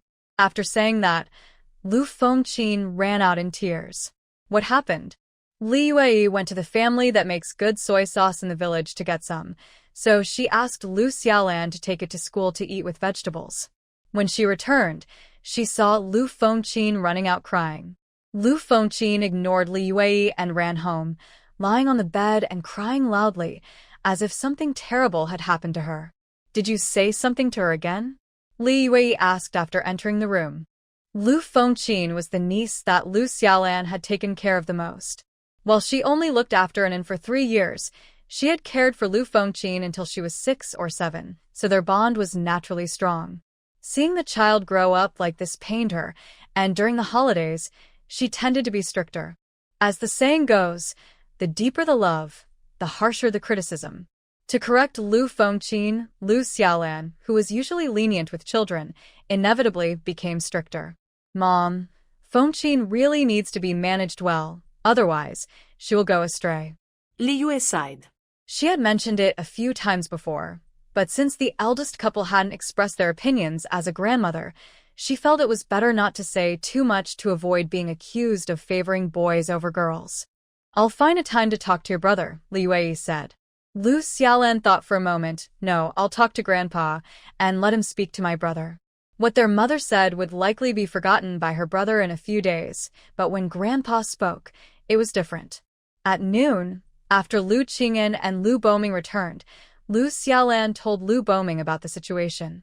Lu Boming was surprised. He hadn't expected his great-granddaughter to be like this. Lu Fengqin stayed at school and only came home once a week.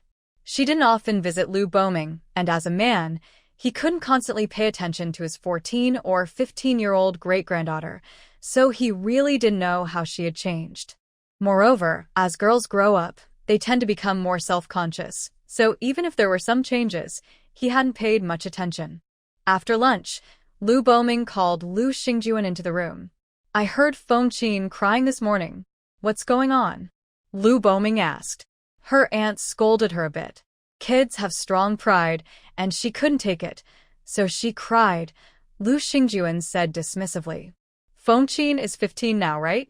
She's not a little girl anymore. Some things need proper guidance, or she will go astray. Lu Xingjuan was startled. What happened? Do you know why her aunt scolded her? Lu Xingjuan felt a bit awkward. He really didn't know. When he asked his daughter why she was crying, she only said Lu Xiaolan scolded her, so he didn't ask further. He didn't think it was wrong for Lu Xiaolan to scold her. After all, it's normal for elders to scold children. She wanted a dress that Xiao Emo sent back, but Lu Xiaolan didn't give it to her. They ended up arguing. Lu Xingjuan looked at Lu Boming, waiting for him to continue, his eyes filled with confusion. He really didn't understand. It was just a dress. If she didn't get it, so be it. How could a child expect to get everything they wanted? There wouldn't be enough family resources for that. Seeing Lu Xingjuan's expression, Lu Boming felt a wave of helplessness and continued. The dress Xiao Emo sent to Xiaolan was bought from Haisher department store, and I heard it costs about 10 to 20 bucks. Lu Xingjuan was taken aback. So expensive? That dress cost almost as much as his wife's monthly salary. His sister-in-law was really generous. Xiaolan has several dresses there. When your daughter wanted one, she went straight for the expensive one. Lu Xingjuan chuckled awkwardly. Maybe she didn't know it was that expensive. No, she knows. Your wife bought her hair oil and clam oil, but she never used them. Instead, she took the hair oil and snow cream that Xiao Emo sent to your mother. Your mother thought she didn't use them much, so she gave them all to her. Your mother said she never asked for them before. It's only been this past year that she started. During the new year, the third family sent fabric for several kids to make clothes. I heard that Arya used her piece to make herself a new outfit. This year for New Year, Arya wore the old clothes that Fengqin didn't want. Over the years, when they didn't celebrate the New Year at home, Su Mo would send things to each child as a form of New Year's money. Arya has grown taller, and her previous clothes are a bit short. That's why. If she needs clothes, she should ask you to get fabric to make some. Why does she need to take her sister's fabric? It's just that she thinks the fabric sent from Haishur is better and would make her look good, Lu Boming interrupted. Lu Xingjuan was stunned. He remembered that at first he had also asked Lu Yuji to get fabric, but Lu Fengqin said there was already fabric at home, so there was no need to waste money getting more. Her old clothes were still good enough for Arya to wear. Both Lu Xingjuan and Lu Yuji were frugal people. Seeing that Lu Fengqin's old clothes were still in good condition and had no patches, they didn't get more fabric based on the principle of not wasting. And have you noticed that now, Dia doesn't do any housework? It's always Arya doing it? The child has a lot of pressure from studying, so I thought I'd let her have more time to study and prepare for high school, Lu Xingjuan said, trying to defend himself. He really didn't realize how serious the situation was until it was pointed out. After Lu Yuji took over Lu Xiaolan's job, she went to work every day and Lu Xingjuan ended up managing most of the household chores. Especially this year, since Lu Fengqin was at school and only came back once a week, he had gotten used to having Lu Aiqin do the housework and hadn't noticed that Lu Fengqin had stopped doing any. Studying is important, but character is even more important. If she grows up to be selfish, it will be you who suffers in the end. Your father and I are getting old and can't manage the younger generation too much anymore, Lu Boming reminded. Don't rush to go back and scold anyone. Think carefully about how to teach the child. Yes, I understand, Grandpa, Lu Xingjuan replied, awkwardly. Having said what he needed to, Lu Boming waved for Lu Xingjuan to leave. After Lu Xingjuan left, Lu Boming began to reflect on himself. It takes 3 years to learn well, but only 3 days to learn bad habits. Lu Fengqin had only changed in the past year. People don't change for no reason. She probably made some bad friends after starting middle school. Children are impressionable, and if they're encouraged by ill-intentioned people, they can easily go astray. Moreover, the eldest couple didn't have a clear understanding, and without proper guidance from their parents, how could things not turn out this way? The third family understood manners and sent things home during holidays. Plus, he often shared the gifts he received from leaders with the two families, which might have encouraged them to develop other thoughts. His intention was to care for his grandchildren, but he didn't expect his good intentions to backfire. It seems he should stop giving Fengqin pocket money in the future. Perhaps it was his allowance that allowed those bad people to befriend her, hoping to gain something from her. Since Lu Fengqin started boarding school, Lu Boming felt sorry for her studying hard and gave her pocket money every week, around 50 cents to $1, so she could treat herself at school. The next day, Lu Xiaolan set off for school. The day after Lu Xiaolan left, Lu Fengqin also needed to prepare to go to school. They were starting school soon. Lu Fengqin waited, but didn't receive any pocket money from Lu Boming. As it was already late afternoon, she couldn't delay any longer, so she went to Lu Boming's room and said, "Great-grandpa, I'm going to school." Lu Boming waved his hand. "Go ahead, study hard." Seeing that Lu Fengqin was still standing there and hadn't left, he added, "Hurry up, it will get dark soon, and the roads will be difficult." Realizing that Lu Boming really had no intention of giving her money, Lu Fengqin finally turned to leave. Lu Boming sighed. It seemed the child had unknowingly grown up with their care. Lu Fengqin took a long time at home and arrived late at school. After handing over the firewood to the logistics department, she hurried to the dormitory with her food. The student dormitory at the commune school had firewalls and was warm inside. As Lu Fengqin walked, she felt a bit hot. Once in the dormitory, She took off her cotton-padded jacket, revealing a new top made for the new year. Wow. Fengqin, your top looks really nice. Her friends, who usually adored her, quickly gathered around. Lu Fengqin smiled proudly. This was sent back by my third aunt from Haishur. We can't buy this in Qingxi County. No wonder. I've never seen such a beautiful pattern before. This fabric looks high quality. Only those high-ranking officials could afford it. The girls surrounded Lu Fengqin, showering her with compliments, greatly satisfying her vanity. Hey, Fengqin, isn't your third uncle and aunt in Yangqing? Why are they in Haishur again? Someone asked. My third aunt is from Haishur. They went there to celebrate the New Year this year. Really? Your third aunt is from Haishur? Then how? She came here as a sent-down youth and was saved by my third uncle when she fell into the river. So, she owes him her life, Lu Fengqin explained. Then, feeling a bit proud, she added, my third aunt's family is quite wealthy. They live in a Western-style house. You know, it's even better than the houses in movies where foreigners live. When I visit, I'll take pictures and send them to you. Fengqin, I'm so envious of you. I wish I had such good uncles and aunts too. That's why I say Fengqin is so pretty. My mom says that people who look like her will have a life of comfort in the future. Fengqin, our food has already been steamed. Since you came late, you might not be able to get any now. Lu Fengqin waved her hand. It's okay, I'll eat later. Though she said it casually, she felt a bit uneasy inside. After all, when she left, Lu Boming hadn't given her any money, and she only had 40 cents left in her pocket. The school served 2 or 3 dishes for each meal, mainly for teachers or students from better-off families. Each meal cost 10 cents, and Lu Fengqin was a regular there with the pocket money from Lu Boming. Normally, Lu Boming would give her pocket money every week, so she should have been able to save some. However, being pampered, she was used to spending freely and often treated her close friends to a bowl of hot soup for 2 cents, leaving her with little money each week. In the evening, when it was time for dinner, Lu Fengqin took a portion of food, ready to eat with her friends. Most students had rice with pickled vegetables, spicy cabbage, or soy sauce radish, sometimes adding a bit of soybean paste to mix in. Fengqin, I heard today's soup is lamb. It's so cold. Why don't you get a bowl to drink? It would be great to have a bowl of hot soup in this cold weather. Yeah, Fengqin, you must have received a lot of lucky money for the new year, right? Treat us to soup? In the past, Lu Fengqin would have treated them. But now, she didn't have much money left and felt reluctant. I overslept today and rushed to school, so I forgot to bring money. Maybe next time, Lu Fengqin said. Her lucky money had been taken by her mother, leaving her with no money. The others felt a bit disappointed, but some sweet-talking friends quickly said, It's okay, I brought a lot of pickled radish this week. If you don't have enough vegetables, just let me know. And I brought 2 pieces of fried fish. I'll share one with you.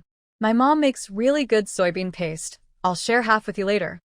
Several friends chimed in, making Lu Fengqin feel touched. Her friends were so good to her, unlike her aunt, who claimed to care but wouldn't even give her a dress. In truth, Lu Fengqin didn't need others to give her food. Her family had prepared a pot of pickled vegetables with pork bones for her. Although the bones weren't included, the pickled vegetables cooked with meat were still delicious. Lu usually would send her vegetables every couple of days, mostly stir-fried greens, but sometimes there would be fried eggs and meat. All along, it was others who benefited from her. She just enjoyed hearing compliments and the feeling of being adored. Lu Xingjuan thought for several days and then called his second daughter and youngest son over. He laid out several pieces of fabric on the Kong and asked them, Your mother said she would make you clothes. Which fabric do you want?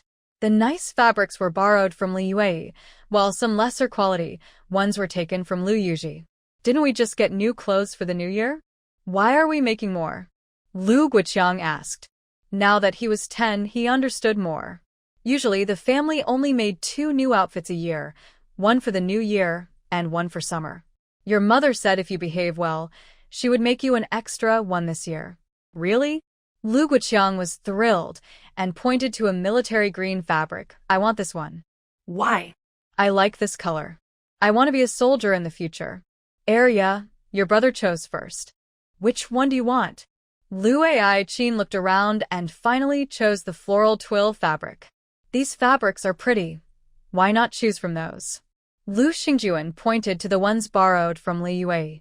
Those fabrics were sent back by Su and Mo to Li Yue and were much better than what could be bought locally. I've seen those fabrics. They were sent back by my third aunt for grandma. The teacher said we, as younger generations, should respect the elders and not take things from them. Besides, those materials are expensive. As a student, I shouldn't wear such nice clothes. The teacher said students should focus on studying, not on food and clothing, Lu Ai-chin said. Having just turned 13, Lu Ai-chin was in 5th grade and would start middle school next year. Lu Xingjuan was a bit shocked. He hadn't expected his usually quiet second daughter to say such things. Traditionally, fathers favor their eldest sons and mothers love their youngest children, so middle children often get overlooked. Lu Ai-chin was in a similar situation. She usually didn't get much attention from her parents at home. Ai-chin, if your third uncle and aunt take you to Yangqing, would you go? What would I do in Yangqing? Lu Ai-chin asked, puzzled. What if you go to help your third uncle and aunt take care of the kids? Lu Ai-chin shook her head. My younger siblings are already 6 years old. Aunt said they will start school in the second half of the year, so they don't need me to watch them. I heard Aunt say that even water costs money in Yangqing. I can't earn money, so I don't want to be a burden to my third uncle and aunt. What if your third uncle and aunt find you a job? Lu Ai-chin hesitated for a moment and said, our teacher said there are very few jobs in the city and many people are waiting for them. It's not easy to find one. Lu Ai-chin's teacher was a young person sent to the countryside and knew about the city situation. Sometimes, she would share city news with them. Dad, I want to study. Don't you want to support my education anymore? Lu Ai-chin worried that she might end up like some girls in the village, finishing elementary school and then having to work in the fields. No. I was just making a comparison. Studying is good. As long as you want to study, I will support you for as long as you can. Lu Xingjuan quickly clarified. Lu Ai-chin finally relaxed. She loved studying, even though she wasn't very smart and needed to work on some problems multiple times to understand them. But her teacher said that hard work pays off, and as long as she was diligent, she would improve. Ai-chin, has your sister been making you do housework lately? Lu Xingjuan asked. Lu Ai-chin was silent for a moment and replied, Sister is preparing for high school. It's okay for me to do a little more. Lu Xingjuan rarely patted Lu Ai-chin's head and said, Good girl. Then he waved to the siblings, Go do your homework. After Lu Guoqiang went out, he quickly returned. Dad, if the second sister doesn't go to Yangqing, let the eldest sister go. She has always wanted to go. Lu Xingjuan's face darkened. It seemed the eldest daughter was desperate to go to Yangqing. Even her brother knew about it.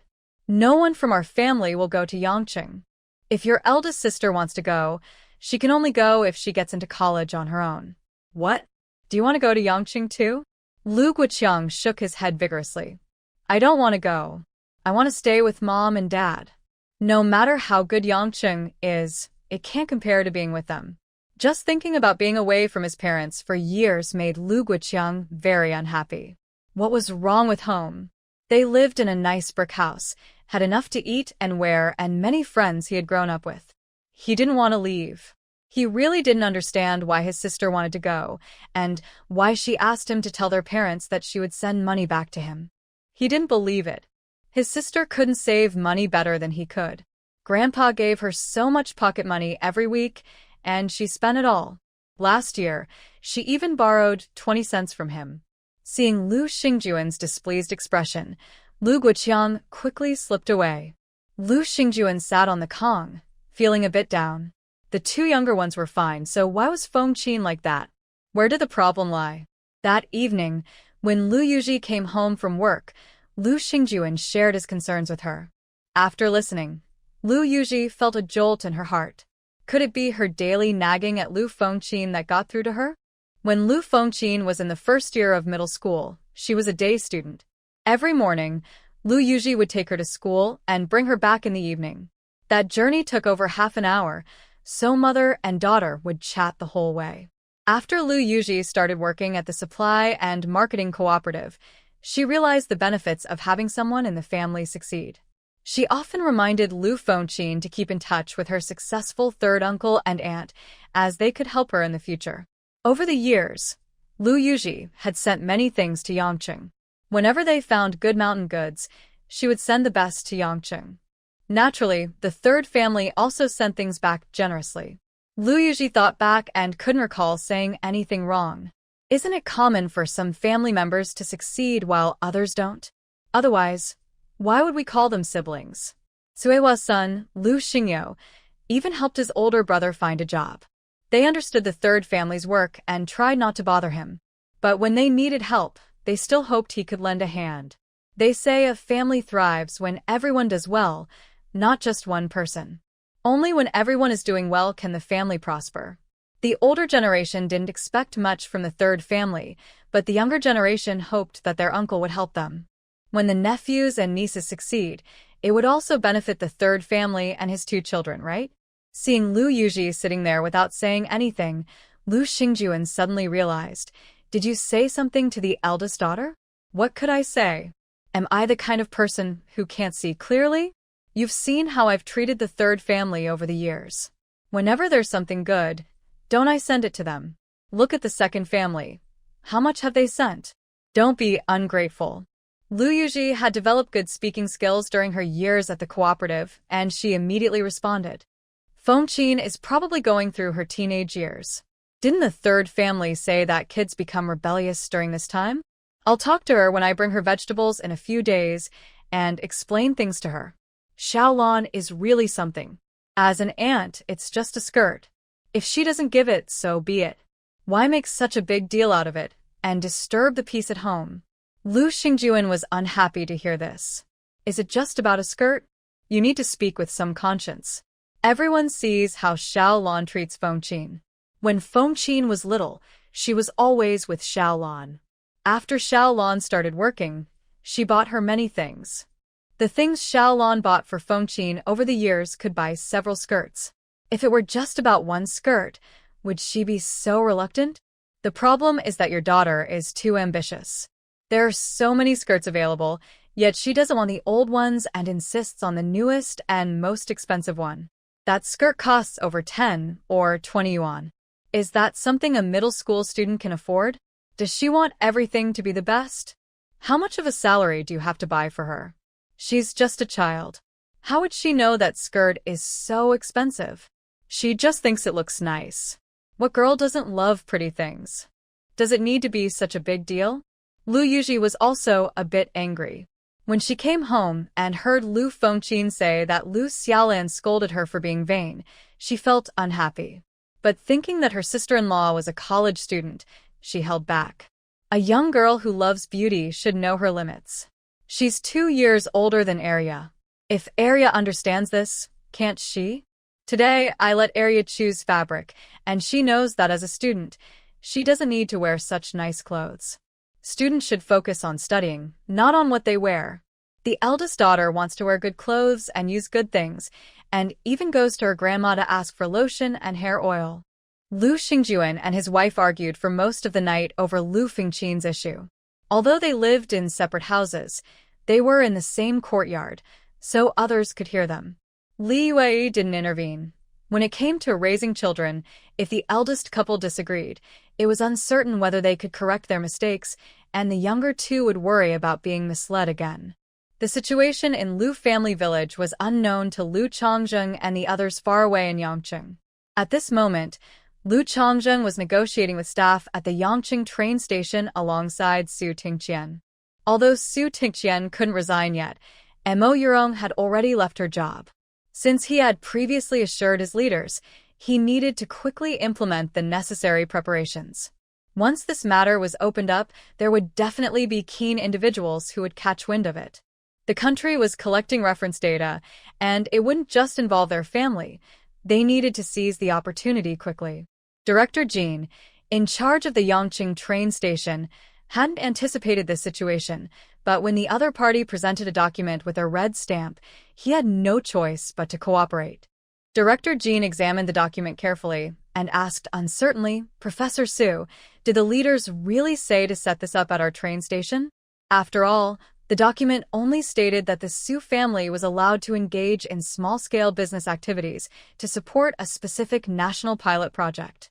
It didn't explicitly mention their railway department's train station.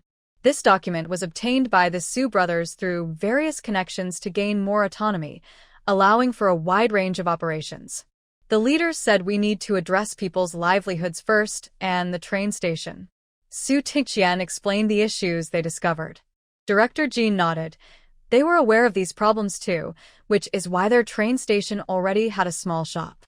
However, considering the issues Su Tingqian mentioned about the small shop, he chose not to elaborate further. They had no control over what was sold there. Their leaders had worked hard to get approval for that small shop. As for the limited selection of goods, they couldn't just move a state-run restaurant there, could they? Regarding the shop closing at night, that was even more complicated. The staff had regular working hours. Could they really prevent them from leaving? Thinking this through, Director Jean seemed to understand the leaders' intentions better. Competition was necessary for progress, and perhaps with others joining in. Director Jean had long been displeased with the female cashier at the small shop. Not only was she lazy, but her attitude was also poor. Passengers and even their staff sometimes felt ignored when they tried to buy something. She was either reading a newspaper, knitting, or sleeping. Unfortunately, the small shop only had that one female cashier, and there was no one else. Complaints were useless, as it was said that a certain someone's sister-in-law had suppressed them. "All right, since the leaders have said so, we will cooperate fully," Director Jean said, then had the logistics department bring the keys and took people to choose a location. At that time, the train station hadn't considered selling goods, and there were no designated shop spaces. The few remaining empty rooms were in corners, making it inconvenient for anyone wanting to buy something. Su Tingqian took a look around and finally pointed to a spot that all passengers would pass through, asking Director Jean, "How about I choose this place?" At that time, the train station didn't separate arriving and departing passengers into different channels. Many pathways were shared. Director Jean frowned. "You want us to build a shop here?" "No need. Just give me this space, and I'll prepare the shop myself." "Professor Su, Deputy Commander Liu, we can't build randomly here. Any changes need approval from the higher-ups." Su Tingqian waved his hand. "Don't worry. We won't do anything reckless. Just give us this little corner, and I'll set up a mobile shop." You know what a mobile shop is, right? It's similar to the newsstands at the post office. After the college entrance exams resumed, many newspapers and magazines were republished, and people found it inconvenient to buy them at the post office. To meet the growing cultural needs, the post office tested the newsstand model on busy streets in several major cities, with Yangqing being one of them. Director Jean thought about the newsstands that had appeared on the streets a couple of months ago and found it feasible, but he didn't dare to agree immediately, saying he needed to apply to the leaders first. After the two left, Director Jean called the higher-ups. Upon learning about the national document with the red stamp, the leaders entrusted the matter to Director Jean as long as it didn't affect the normal operations of the train station. The next day, Director Jean called the number Su Tingqian had left, saying the leaders approved it, but they had to ensure it didn't disrupt passenger flow. Su Tingqian readily agreed. After work, he asked Liu Chongjing to drive him to the train station, where the two of them chose a spacious spot and measured the dimensions. Once everything was settled, everyone began to divide tasks. Su Yuan asked Su Qifa to find someone to quickly make the metal small shop. Su Mo and Liu Chongjing took on the task of sourcing raw materials, knowing they would need rice, flour, meat, and vegetables for selling food. Although they could have sourced everything from Su Qifa's free market, the prices there were high. Besides the meat, Su Mo's abilities could produce other ingredients, so there was no need to waste money. Moreover, the items Su Mo produced were much tastier than locally grown ones. Delicious food was key to attracting customers. The couple took the document, used their connections, and obtained a monthly purchase order for £500 from the grain station and farmers market. Of course, this was just a cover. They would only buy part of it to mix in the items Su Mo produced. Su Tingqian and his wife were busy finding skilled cooks to learn how to make local snacks, while one of them began practicing cooking. By the end of March, the two houses were also renovated, and the overall effect was quite satisfactory. The total cost for materials, labor, and custom cabinets was 900 yuan. The combined area of the two houses was over 400 square meters, costing just over 2 yuan per square meter. The construction team leader even had someone come to take photos after the renovation, planning to showcase this quality when seeking future work. Su Mo's house decoration might seem ordinary in later years, but at this time, it was quite impressive.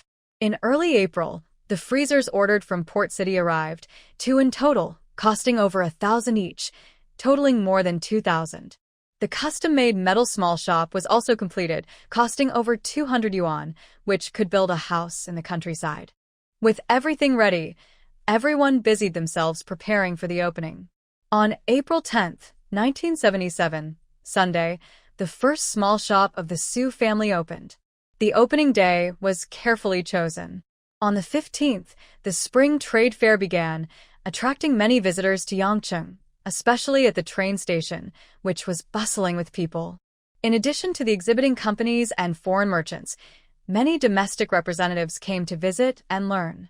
After a long train ride, even if they had food on the train, it was usually not very tasty, and they would be tired of it after a while. Once they got off the train and encountered delicious, affordable food that didn't require tickets, they would definitely want to try it. Also, it was Sunday, so Su Tingqian, Su Mo, and Su Yuan didn't have classes and could help out. Since this was just the beginning, it wouldn't be appropriate to hire many people right away. They needed to take things step by step. On the morning of the 10th, Su Mo and Mu Yurong arrived at the small shop first to light the 2 coal stoves. The shop wasn't large. It had 2 coal stoves at the front and a more than 1 meter long iron shelf in the middle for people to walk through.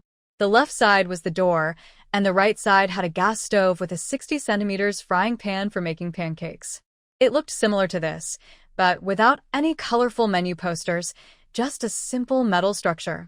At the back were shelves stacked with supplies. Once the coal stoves were lit, Su Mo went to fetch water, and the mother-daughter duo cleaned the shop inside and out. They then changed into white cotton chef coats, put on white chef hats, and wore white cloth masks. Before long, Lu Chongzheng, Su Tingqian, and Su Yuan arrived with baskets of buns and other items. These were all prepared by the family late at night. After the house was renovated, Su Tingqian and his wife moved to the arcade on Gaudi Street, while another flat was used as the workshop for the food shop. The small shop at the train station was just the beginning. More food shops would surely open later. If each shop had to hire many people, it wouldn't be efficient, and the quality might vary. It was better to prepare everything in the workshop and deliver it to the shops before opening, so they only needed to hire 1 or 2 staff members to sell. This model is common in later times, but at this period, it was an advanced concept proposed by Su Tingqian. It showed that the Su family had a natural talent for business. Once everything was moved in, Mo Yurong quickly placed the buns on the coal stove to steam, while everyone started setting up. Su Mo began heating the stove to make pancakes. Before long, the once empty counter was filled with items. There were 2 large stacks of steaming buns, a clay pot full of tea eggs, an iron kettle with hot soy milk, a basket of warm pancakes, and an empty basket for the sauce pancakes. Su Tingqian had also prepared the price list and placed the small blackboard at the front side of the shop. Sweet buns, 8 cents each, brown sugar buns, 10 cents each, vegetable and meat buns, 10 cents each, pure meat buns, 15 cents each, tea eggs, 15 cents each, meat-filled pancakes, 15 cents each, sauce pancakes, 5 cents each, sweet soy milk, 5 cents per bowl. On their first day of business, they didn't prepare many varieties, just to test the waters. At this time, new passengers began to exit the station. Seeing the Su family's small shop, they were curious, but didn't approach to buy anything right away. Then, a disheveled man stepped forward. He was from a province in the northwest, visiting Yangcheng for the first time. After a 5 or 6 day train ride, He felt unwell from motion sickness and poor food, and he was eager for something warm to drink. Su Mo had just finished making a sauce pancake and was brushing it with a bright red-orange sauce, which looked mouth-watering. The man couldn't help but swallow and asked, "Do you sell food here?" "Yes, big brother. What would you like to eat?" Su Mo replied with a smile. The man looked at the price list on the blackboard and said, "I'll have a bowl of hot soy milk first." Su Yuan quickly poured a bowl of soy milk for him. After finishing, the man smacked his lips. The soy milk was quite good and sweet. He said, "I'll have another bowl." After drinking one bowl, the man felt better and looked at the pancakes Su Mo had cut. "Is this the sauce pancake?" "Yes, big brother. Would you like a piece?" "It's 5 cents each." Su Mo cut the large pancake into 8 sizable pieces. "Sure, I'll take one." The man took the pancake from Su Mo and finished it in a few bites. It was surprisingly delicious, much better than the food on the train. He ate 4 pieces before stopping. Quickly, he pulled out 30 cents and handed it to Su Yuan. He noticed the young man staring at him, worried he might think he was trying to eat for free. Although he looked a bit shabby now, it was due to the train ride. He was a respectable person. Feeling satisfied and a bit more energetic, the man started chatting. "Your buns are a bit pricey. Back home, white buns at the factory cafeteria are only 3 cents each, and even at state-run restaurants, they're only 5 cents. Big brother, it's different here. Our buns don't require tickets. Besides, your factory buns probably don't have sugar, right? Our buns not only have plenty of sugar, but also milk powder. They're not just soft and tasty. They smell so good." At this time, those who could afford to ride the train were usually well off, so they didn't mind spending a little more as long as the food was good. The man was tempted by Su Mo's words and said, "Okay, I'll take one." After receiving the bun, he sniffed it and noticed a faint milk scent. It seemed genuine. He took a bite, and it was indeed sweet and delicious. Before he knew it, he had finished the whole bun. "Really good.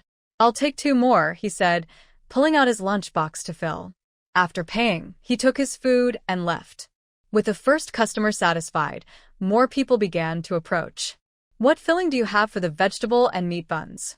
"Our vegetable and meat buns today have 3 fillings: celery and carrot, cabbage, and mushroom with greens." "Which one would you like?" "I'll take 2 with celery and carrot." "I want 1 with mushroom and greens." "I'll have 2 sauce pancakes, 1 bowl of soy milk, 2 tea eggs."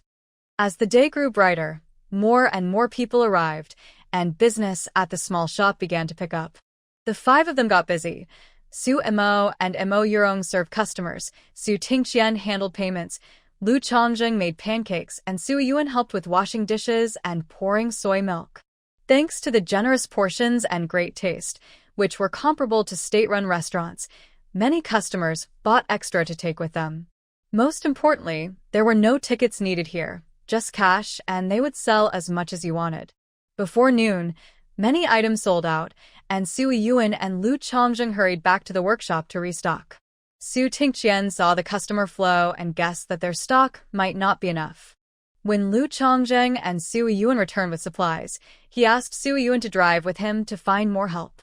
Recently, Su Tingqian learned from an experienced worker about a few women who were skilled at making buns and steamed bread but were unemployed. He contacted 2 nearby women and explained the working conditions. They would work by the day for 2 yuan with daily payment. The day before, he would inform them if they were needed the next day. When the 2 women heard this, they were eager to join.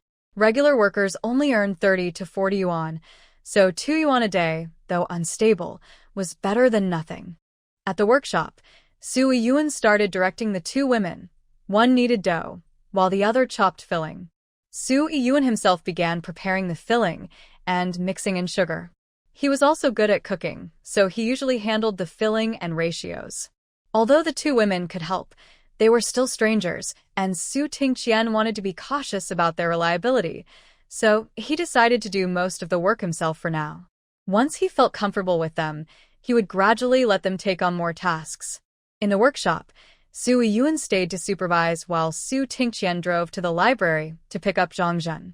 Given the customer flow today, it was clear that Yurong would be overwhelmed alone, and someone needed to oversee the workshop.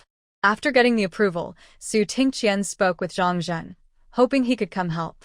Since Xiao Ding went to college, Zhang Zhen felt lonely at the library and wanted to be closer to the younger generation, so he agreed. Zhang Zhen was nearing retirement, and the library was okay with it. However, the government had recently revisited retirement policies and new regulations had not yet been announced, causing some delays in arrangements. When Su Tingqian arrived, he discussed with the library director, explaining that Zhang Zhen needed to help with childcare at home and requested an early release until the paperwork could be sorted out. Zhang Zhen had little to do at the library, and the director was happy to accommodate, so he agreed. They packed Zhang Zhen's clothes, bedding, and daily necessities to move first, planning to transfer the rest after completing the paperwork. The small shop stayed open until after 10 p.m., selling everything they had brought before closing. After returning home, the family calculated the day's sales. To simplify the tally, they excluded what they ate themselves. Today, they sold a total of 200 plain steamed buns, 100 brown sugar buns, 300 vegetable and meat buns, 100 pure meat buns, 100 tea eggs, 50 meat-filled pancakes, and 100 sauce pancakes, totaling 800 pieces. They also made 2 barrels of soy milk, each containing about 300 bowls. After calculating, they found that they sold everything, and the total revenue for the day was 165 yuan. Everyone was happy with such high sales on the first day. If they could maintain this level of income, it would be incredible over a month. After calculating the revenue, Su Yuan began to assess the gross profit. They used high-quality ingredients for their products. About 1 pound of flour made 10 steamed buns or 15 buns. For the 200 sweet buns, they used 20 pounds of flour, 2 pounds of sugar, and 1 pound of milk powder, costing 7.63 yuan and yielding a gross profit of 8.47 yuan. For the 100 brown sugar buns, they used 10 pounds of flour and 2 pounds of brown sugar, costing 2.88 yuan and yielding a gross profit of 7.12 yuan. The meat ratio was 1 pound of meat for 20 pure meat buns and 40 vegetable meat buns.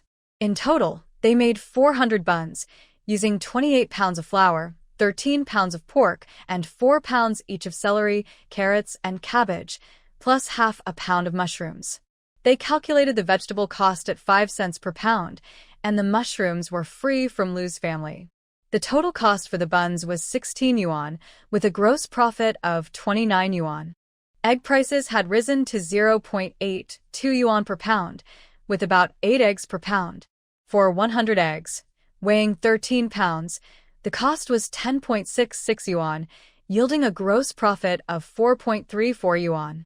For the 50 meat-filled pancakes, they used 4 pounds of flour, 1 pound of pork, and 4 pounds of chives, costing 1.96 yuan and yielding a gross profit of 5.54 yuan. For the sauce pancakes, 1 pound of flour made 10 pancakes, so for 100 pancakes, they used 10 pounds of flour. The sauce cost about 2 yuan, totaling 3.7 yuan and yielding a gross profit of 36.3 yuan. The gross profit was high, but making sauce pancakes required a lot of labor and gas. Lu Chongzheng, a special forces soldier, felt sore after making 100 pancakes in a day. They probably used a third of the gas. The soy milk also used plenty of ingredients. 1 barrel of soy milk was about 100 liters, using around 14 pounds of soybeans and 3 pounds of sugar. The cost for 2 barrels was 8.3 yuan, yielding a gross profit of 21.7 yuan. In total, the gross profit was 112 yuan. After deducting various hidden costs, a net profit of 80 to 90 yuan a day was definitely achievable. After calculating with an abacus, Su Yuan excitedly rubbed his hands together. It was clear that doing business was the way to get rich. However, today's high sales were due to the large number of customers. Tomorrow, with only Xiao Shun managing the shop, they probably wouldn't be able to make as much, especially the sauce pancakes, which had the highest profit margin. After the spring fair, customer traffic would likely decrease. On average, they might only see a gross profit of 50 to 60 yuan a day. Still, that was quite good. Many factory workers only earned that much in a month. They were making in one day what others made in a month, so there was no reason to be dissatisfied. Plus, this was just one shop. If they opened more, their costs would spread out and profits would rise even higher. With not enough hands tomorrow, they decided to cook an extra barrel of soy milk since the 2 barrels sold out by the afternoon. They also planned to prepare more vegetable meat buns and tea eggs to share the workload of the sauce pancakes. After discussing, everyone quickly washed up and went to bed. The 2 little ones were left with Commander Sue, and Sue Mo and her husband stayed over instead of going back to their dorm. Before sleeping, Mo Yulong started simmering the tea eggs for tomorrow. Tea eggs need to be cooked slowly for flavor. The tea leaves used were old ones collected from nearby villages, cheap and not very tasty, costing only a few cents per pound. The next day, before 5 o'clock, the family was up again. Sue and Mo prepared the sauce for the pancakes and cooked the pancakes, while the 3 men ground and boiled the soy milk. Mo Yulong steamed the buns first, so they would be ready to sell quickly. Around 7, Lu Chongjing drove Sue and Mo to school before returning to the army. Su Tingqian didn't have classes in the morning, so he rode a tricycle with Mo Yulong to transport supplies to the shop, helping out there for the morning. Zhang Jin stayed at the workshop, following Su Yuan's recipe to allocate ingredients and supervise. He mainly observed whether the 2 women worked cleanly. The 2 helpers were quite skilled, easily making 700 to 800 buns in a day. Excited about starting his own business, Su Yuan found it hard to concentrate in class, often daydreaming about future plans. Although he had been a factory manager before, running his own business felt different. Knowing that Xiao Shun would likely be overwhelmed in the afternoon, he decided to skip class to help out. Su Yuan rode his bicycle excitedly to the train station. After parking his bike, he happily hummed a song as he walked towards the small shop. As soon as he entered, he saw an old man in a green military uniform holding a briefcase, standing in front of the shop. He looked strangely familiar. Su Yuan was startled and turned to run. What a shock! How did that old man sneak up on him? He was so stealthy, even spies couldn't match his skills. He should forget about the army and work in security to catch spies instead. Before Su Yuan could escape, he heard a loud shout from behind. Su Yuan. He quickly turned around and greeted Su Tingda, who was walking over, with a grin. Dad, what are you doing here? Why are you running?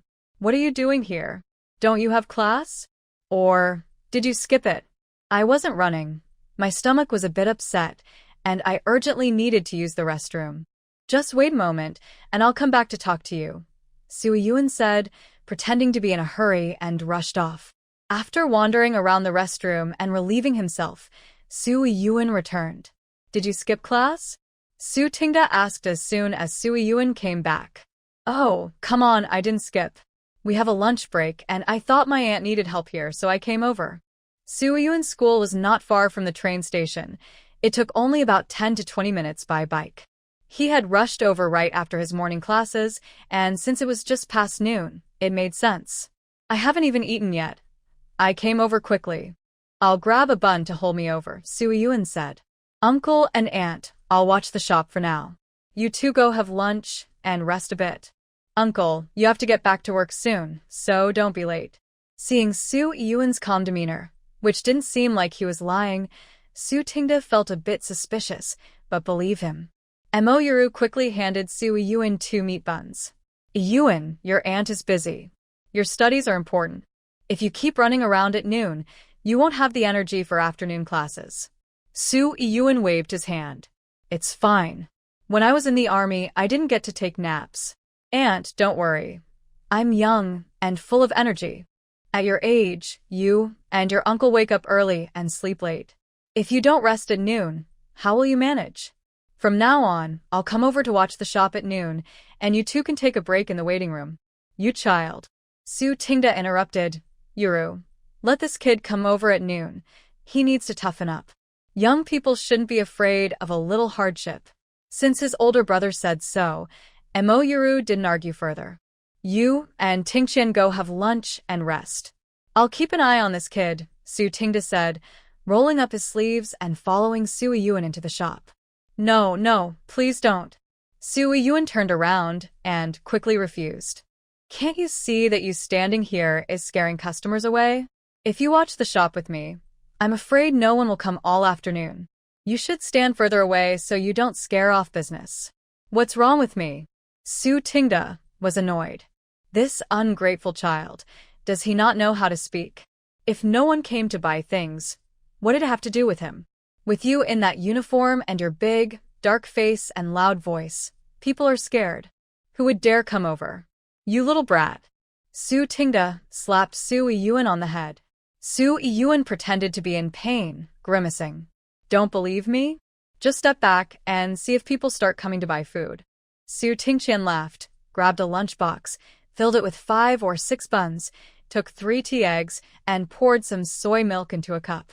He said to Su Tingda, "Brother, let's go eat over there." They didn't have extra chairs, so they went to find a spot in the waiting room. Su Tingda huffed but followed Su Tingqian and the others. However, he wasn't convinced. After walking a bit away, he stood and watched to see if Su Yun was right. Sure enough, after a while, 2 people came to buy food. Su Tingda's face darkened. Why couldn't those people see what was right in front of them? What was wrong with him? He wasn't going to eat them. After the 3 finished lunch, Su Tingda didn't return to the shop but left directly. He had a car to pick him up and took Su Tingqian to school to save him the bike ride. Mo Yuru rested for a bit in the waiting room before hurrying back. When she saw it was almost time, she sent Su Yun off to school. With Su Tingda around, Su Yun naturally didn't dare skip class and obediently returned to school. When Su Yun arrived for class, Fan Huafeng was a bit surprised and came over to ask, "Su, didn't you say you had something to do this afternoon? Why are you back?" Fan Huafeng was the class monitor, cheerful and helpful, which is why everyone chose her.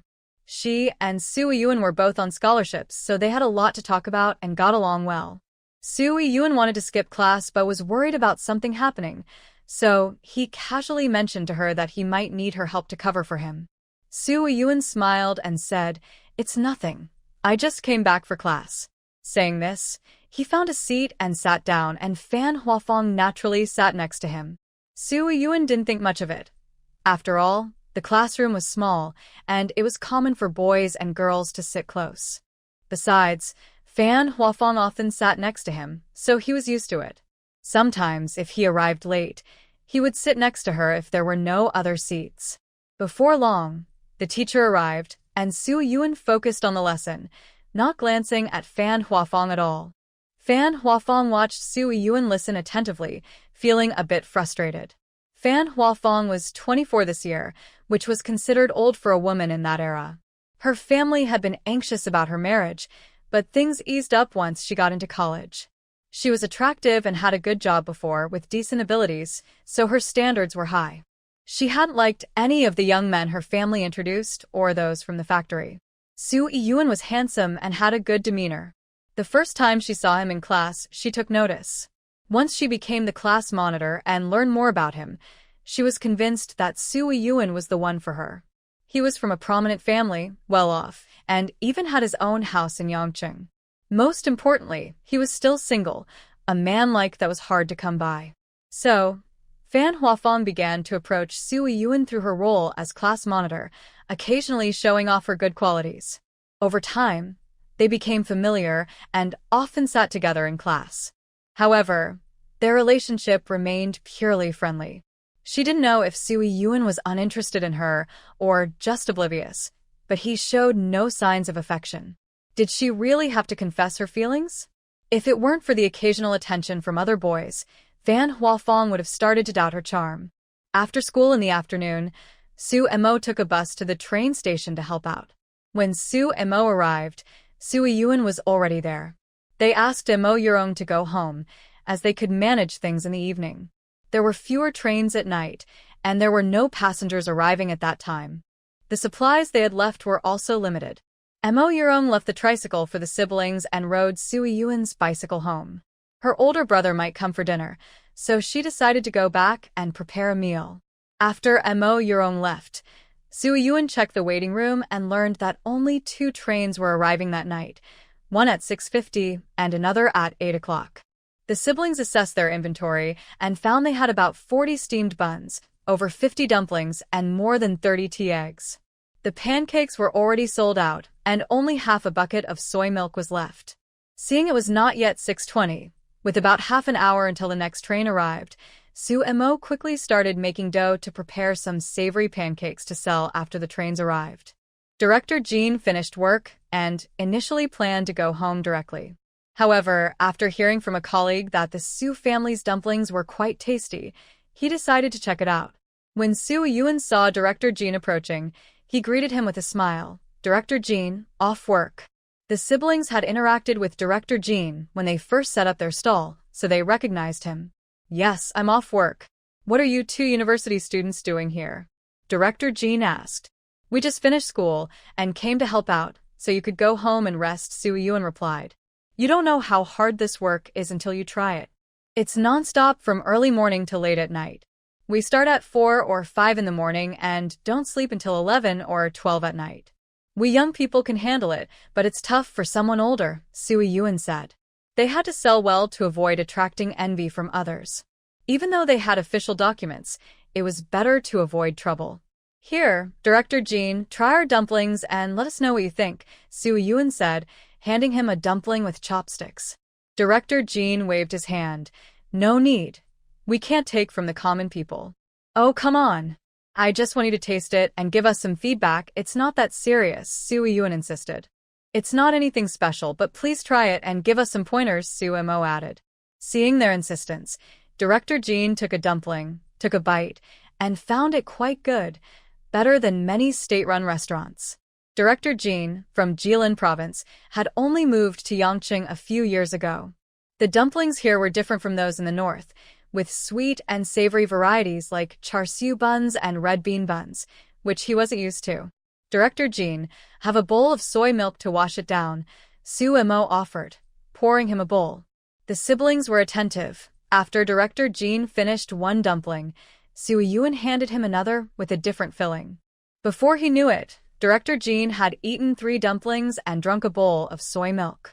Feeling somewhat full, Director Jean exclaimed, Wow, how did I eat so much? Your dumplings are delicious.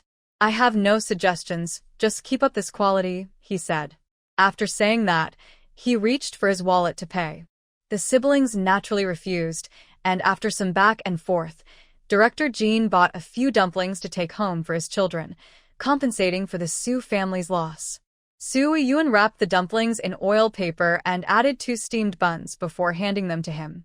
Here are your dumplings, Director Jean. If your family likes them, please come back and support us more, he said. Of course. By the way, Director Jean, has there been any word on how the shop rent will be calculated? Sue Mo asked. The leadership said that for such a small space, there won't be any rent. Consider it support for a national project, Director Jean replied. The leadership had left the decision to him, and he honestly didn't know how to charge. The metal shed was less than 5 square meters. How could he charge for that? In the bureau, housing over the area was charged at 20 cents per square meter. Since they weren't part of the bureau, it would be charged at 40 cents per square meter, totaling only 2 yuan at most. Did the Railway Bureau really need that 2 yuan? If they charged, it would sound bad. They didn't want to be seen as unsupportive of national testing projects over a mere 2 yuan. The siblings exchanged glances, both understanding the same thing. No way. They could not charge.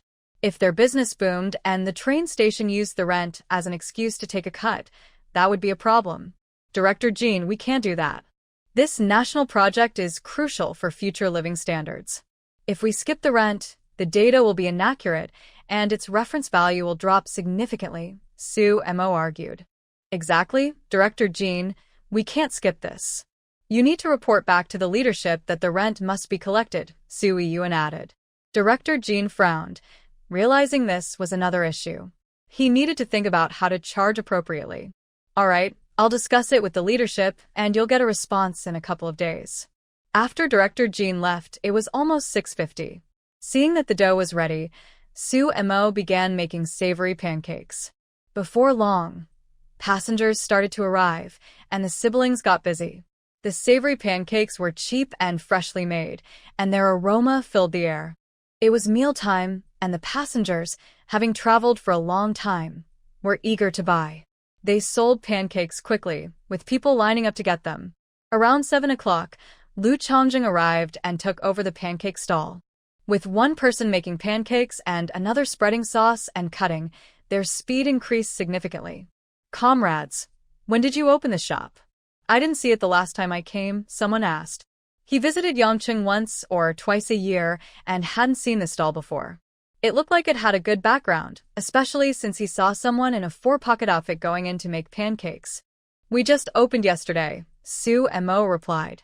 "Are you from the Railway Bureau, the Supply and Marketing Cooperative, or a state-run restaurant?" The person inquired. "None of those. We're participating in a national testing project," Su Mo explained. "So, this is private?" the person asked quietly. Su Mo smiled. "We're both private and state-supported. Our little shop has official approval." The person pondered for a moment. "Aren't you worried about being cut off later?" "We're fully cooperating with the state. If the state says to do it, we do. If they say not to, we won't," Su Mo replied. The person chuckled awkwardly, paid, and took his items before leaving. There are always sharp-minded people around. After Mo Yurong returned, she first went to the pastry workshop. The two helpers had working hours from 8 a.m. to 5 p.m., and they had already left by this time. Zhang Zhen was counting the number of buns made in the afternoon. After finishing the count, he placed them one by one into the freezer to freeze. After the buns and steamed buns were made, they were first steamed in the workshop, then cooled before being put into the freezer, similar to modern quick-freezing methods. The next day, they would be taken to the small shop, steamed for about 10 minutes, and then sold quickly. When Zhang Zhen counted the last steamer, he noticed a discrepancy. One was missing. Although the position of the brown sugar buns had been adjusted and it wasn't obvious at first glance, if it hadn't been recorded, he might have thought it was just packed loosely. But Zhang Zhen had counted each steamer before steaming. Could it be that the two helpers were hungry and stole one? The two helpers were given one meal at noon, which included one bun and one steamed bun each. Was it because they didn't have enough to eat? Even if they were short on food, they should have communicated that directly instead of stealing. Zhang Zhen decided to observe for another day. If it happened again, the person stealing would have to go. Mo Yurong entered and saw Zhang Zhen writing in a notebook. She said, "Uncle Zhang, thank you for your hard work. I'm here, sheltered from the wind and sun." "It's not hard work," Zhang Zhen waved his hand. "Is there any meat left?" "I need to take some vegetables back to cook," Mo Yurong said. The agricultural market only allowed them to purchase 100 pounds of meat per month. They used over 10 pounds daily, so it was definitely not enough, so they ordered some from Su Qifa as well. Su Qifa, considering Su Yuan's connections, didn't profit and sold it to them for 1 yuan per pound. Seeing this, the Su family decided to get their meat directly from Su Qifa. They didn't have to buy it themselves. Su Qifa would send his younger brothers to deliver it every morning. With Su Qifa's quality assurance, they wouldn't receive anything subpar. As for this favor, they could repay Su Qifa later from other sources. The quantity from the agricultural market could be purchased every few days. After all, to get good meat, they had to go early. Today, Su Qifa delivered 15 pounds of premium pork, leaving just a piece. "There's one piece left. Weigh it yourself. Note down what vegetables you took," Zhang Zhen said. Zhang Zhen was very meticulous about his work. Since the workshop was under his management, he had to keep track of everything that came in and out to avoid discrepancies later. Mo Yurong took the piece of meat from the fridge, weighed it, and found it was just over 1.5 pounds. She also took a pound of tofu and some vegetables. After registering everything with Zhang Zhen, she went to cook. The stove was large, so she cooked in the workshop. Before long, Lu Chongjing arrived with an un and lele. After dropping off the two kids, he headed to the train station. The kids came in and helped put the cooled buns into the freezer for quick freezing. After a while, Su Tingda and Su Tingqian returned. When Su Tingqian heard from Mo Yurong that the kids were there, he didn't go over. After leaving food for the three of them, they started eating. Around 8:30 p.m., everything was sold out. The three of them tidied up, sealed the coal stove, locked the small shop, and went home. Su Mo rode with Lu Chongjing, while Su Yun rode alone on a tricycle behind. The day's revenue was calculated while they were in the shop, 160 yuan. It was not much different from yesterday, indicating that the adjusted strategy was correct. Compared to yesterday, they had taken over 120 eggs today. After accounting for what they ate, they definitely sold 120. They also made 100 more meat and vegetable buns and boiled an extra bucket of soy milk. Although there weren't enough pancakes and stuffed buns due to a lack of hands to make them during the day, the new items could still replace their share. After returning home and having dinner, they discussed and decided to stick to today's plan for tomorrow. They couldn't increase the quantity any further. They had sold from morning till night, and sales were basically saturated. In a few days, when foot traffic decreased, they would need to reduce the quantity again. After the discussion, Su Tingda and Su Yun went back to Su Tingda's place to rest. On the way back, Su Yun learned that Su Tingda would be transferred to Yangqing in 2 months, almost losing his grip on the handlebars and falling into the ditch. Su Tingda was also startled and scolded. "Don't be so reckless while working. You're swaying on the bike." Su Yun felt the road ahead was dark. He had worked hard to come to Yangqing, away from the old man's territory, only for the old man to be transferred there too. It felt like fate was against him. Why are you being transferred to Yangqing when you're doing fine in Guizhou? This is an organizational arrangement. Do you think I can decide? Besides, this is a promotion for me. Old man, are you foolish? You had soldiers under you in Guizhou. Now that you're transferred to Yangqing, even if you're promoted, how many soldiers will you have? It's almost like being a commander without troops. If I were you, I wouldn't accept the transfer. You've been in Guizhou for so many years. Once you leave, those connections might not listen to you anymore.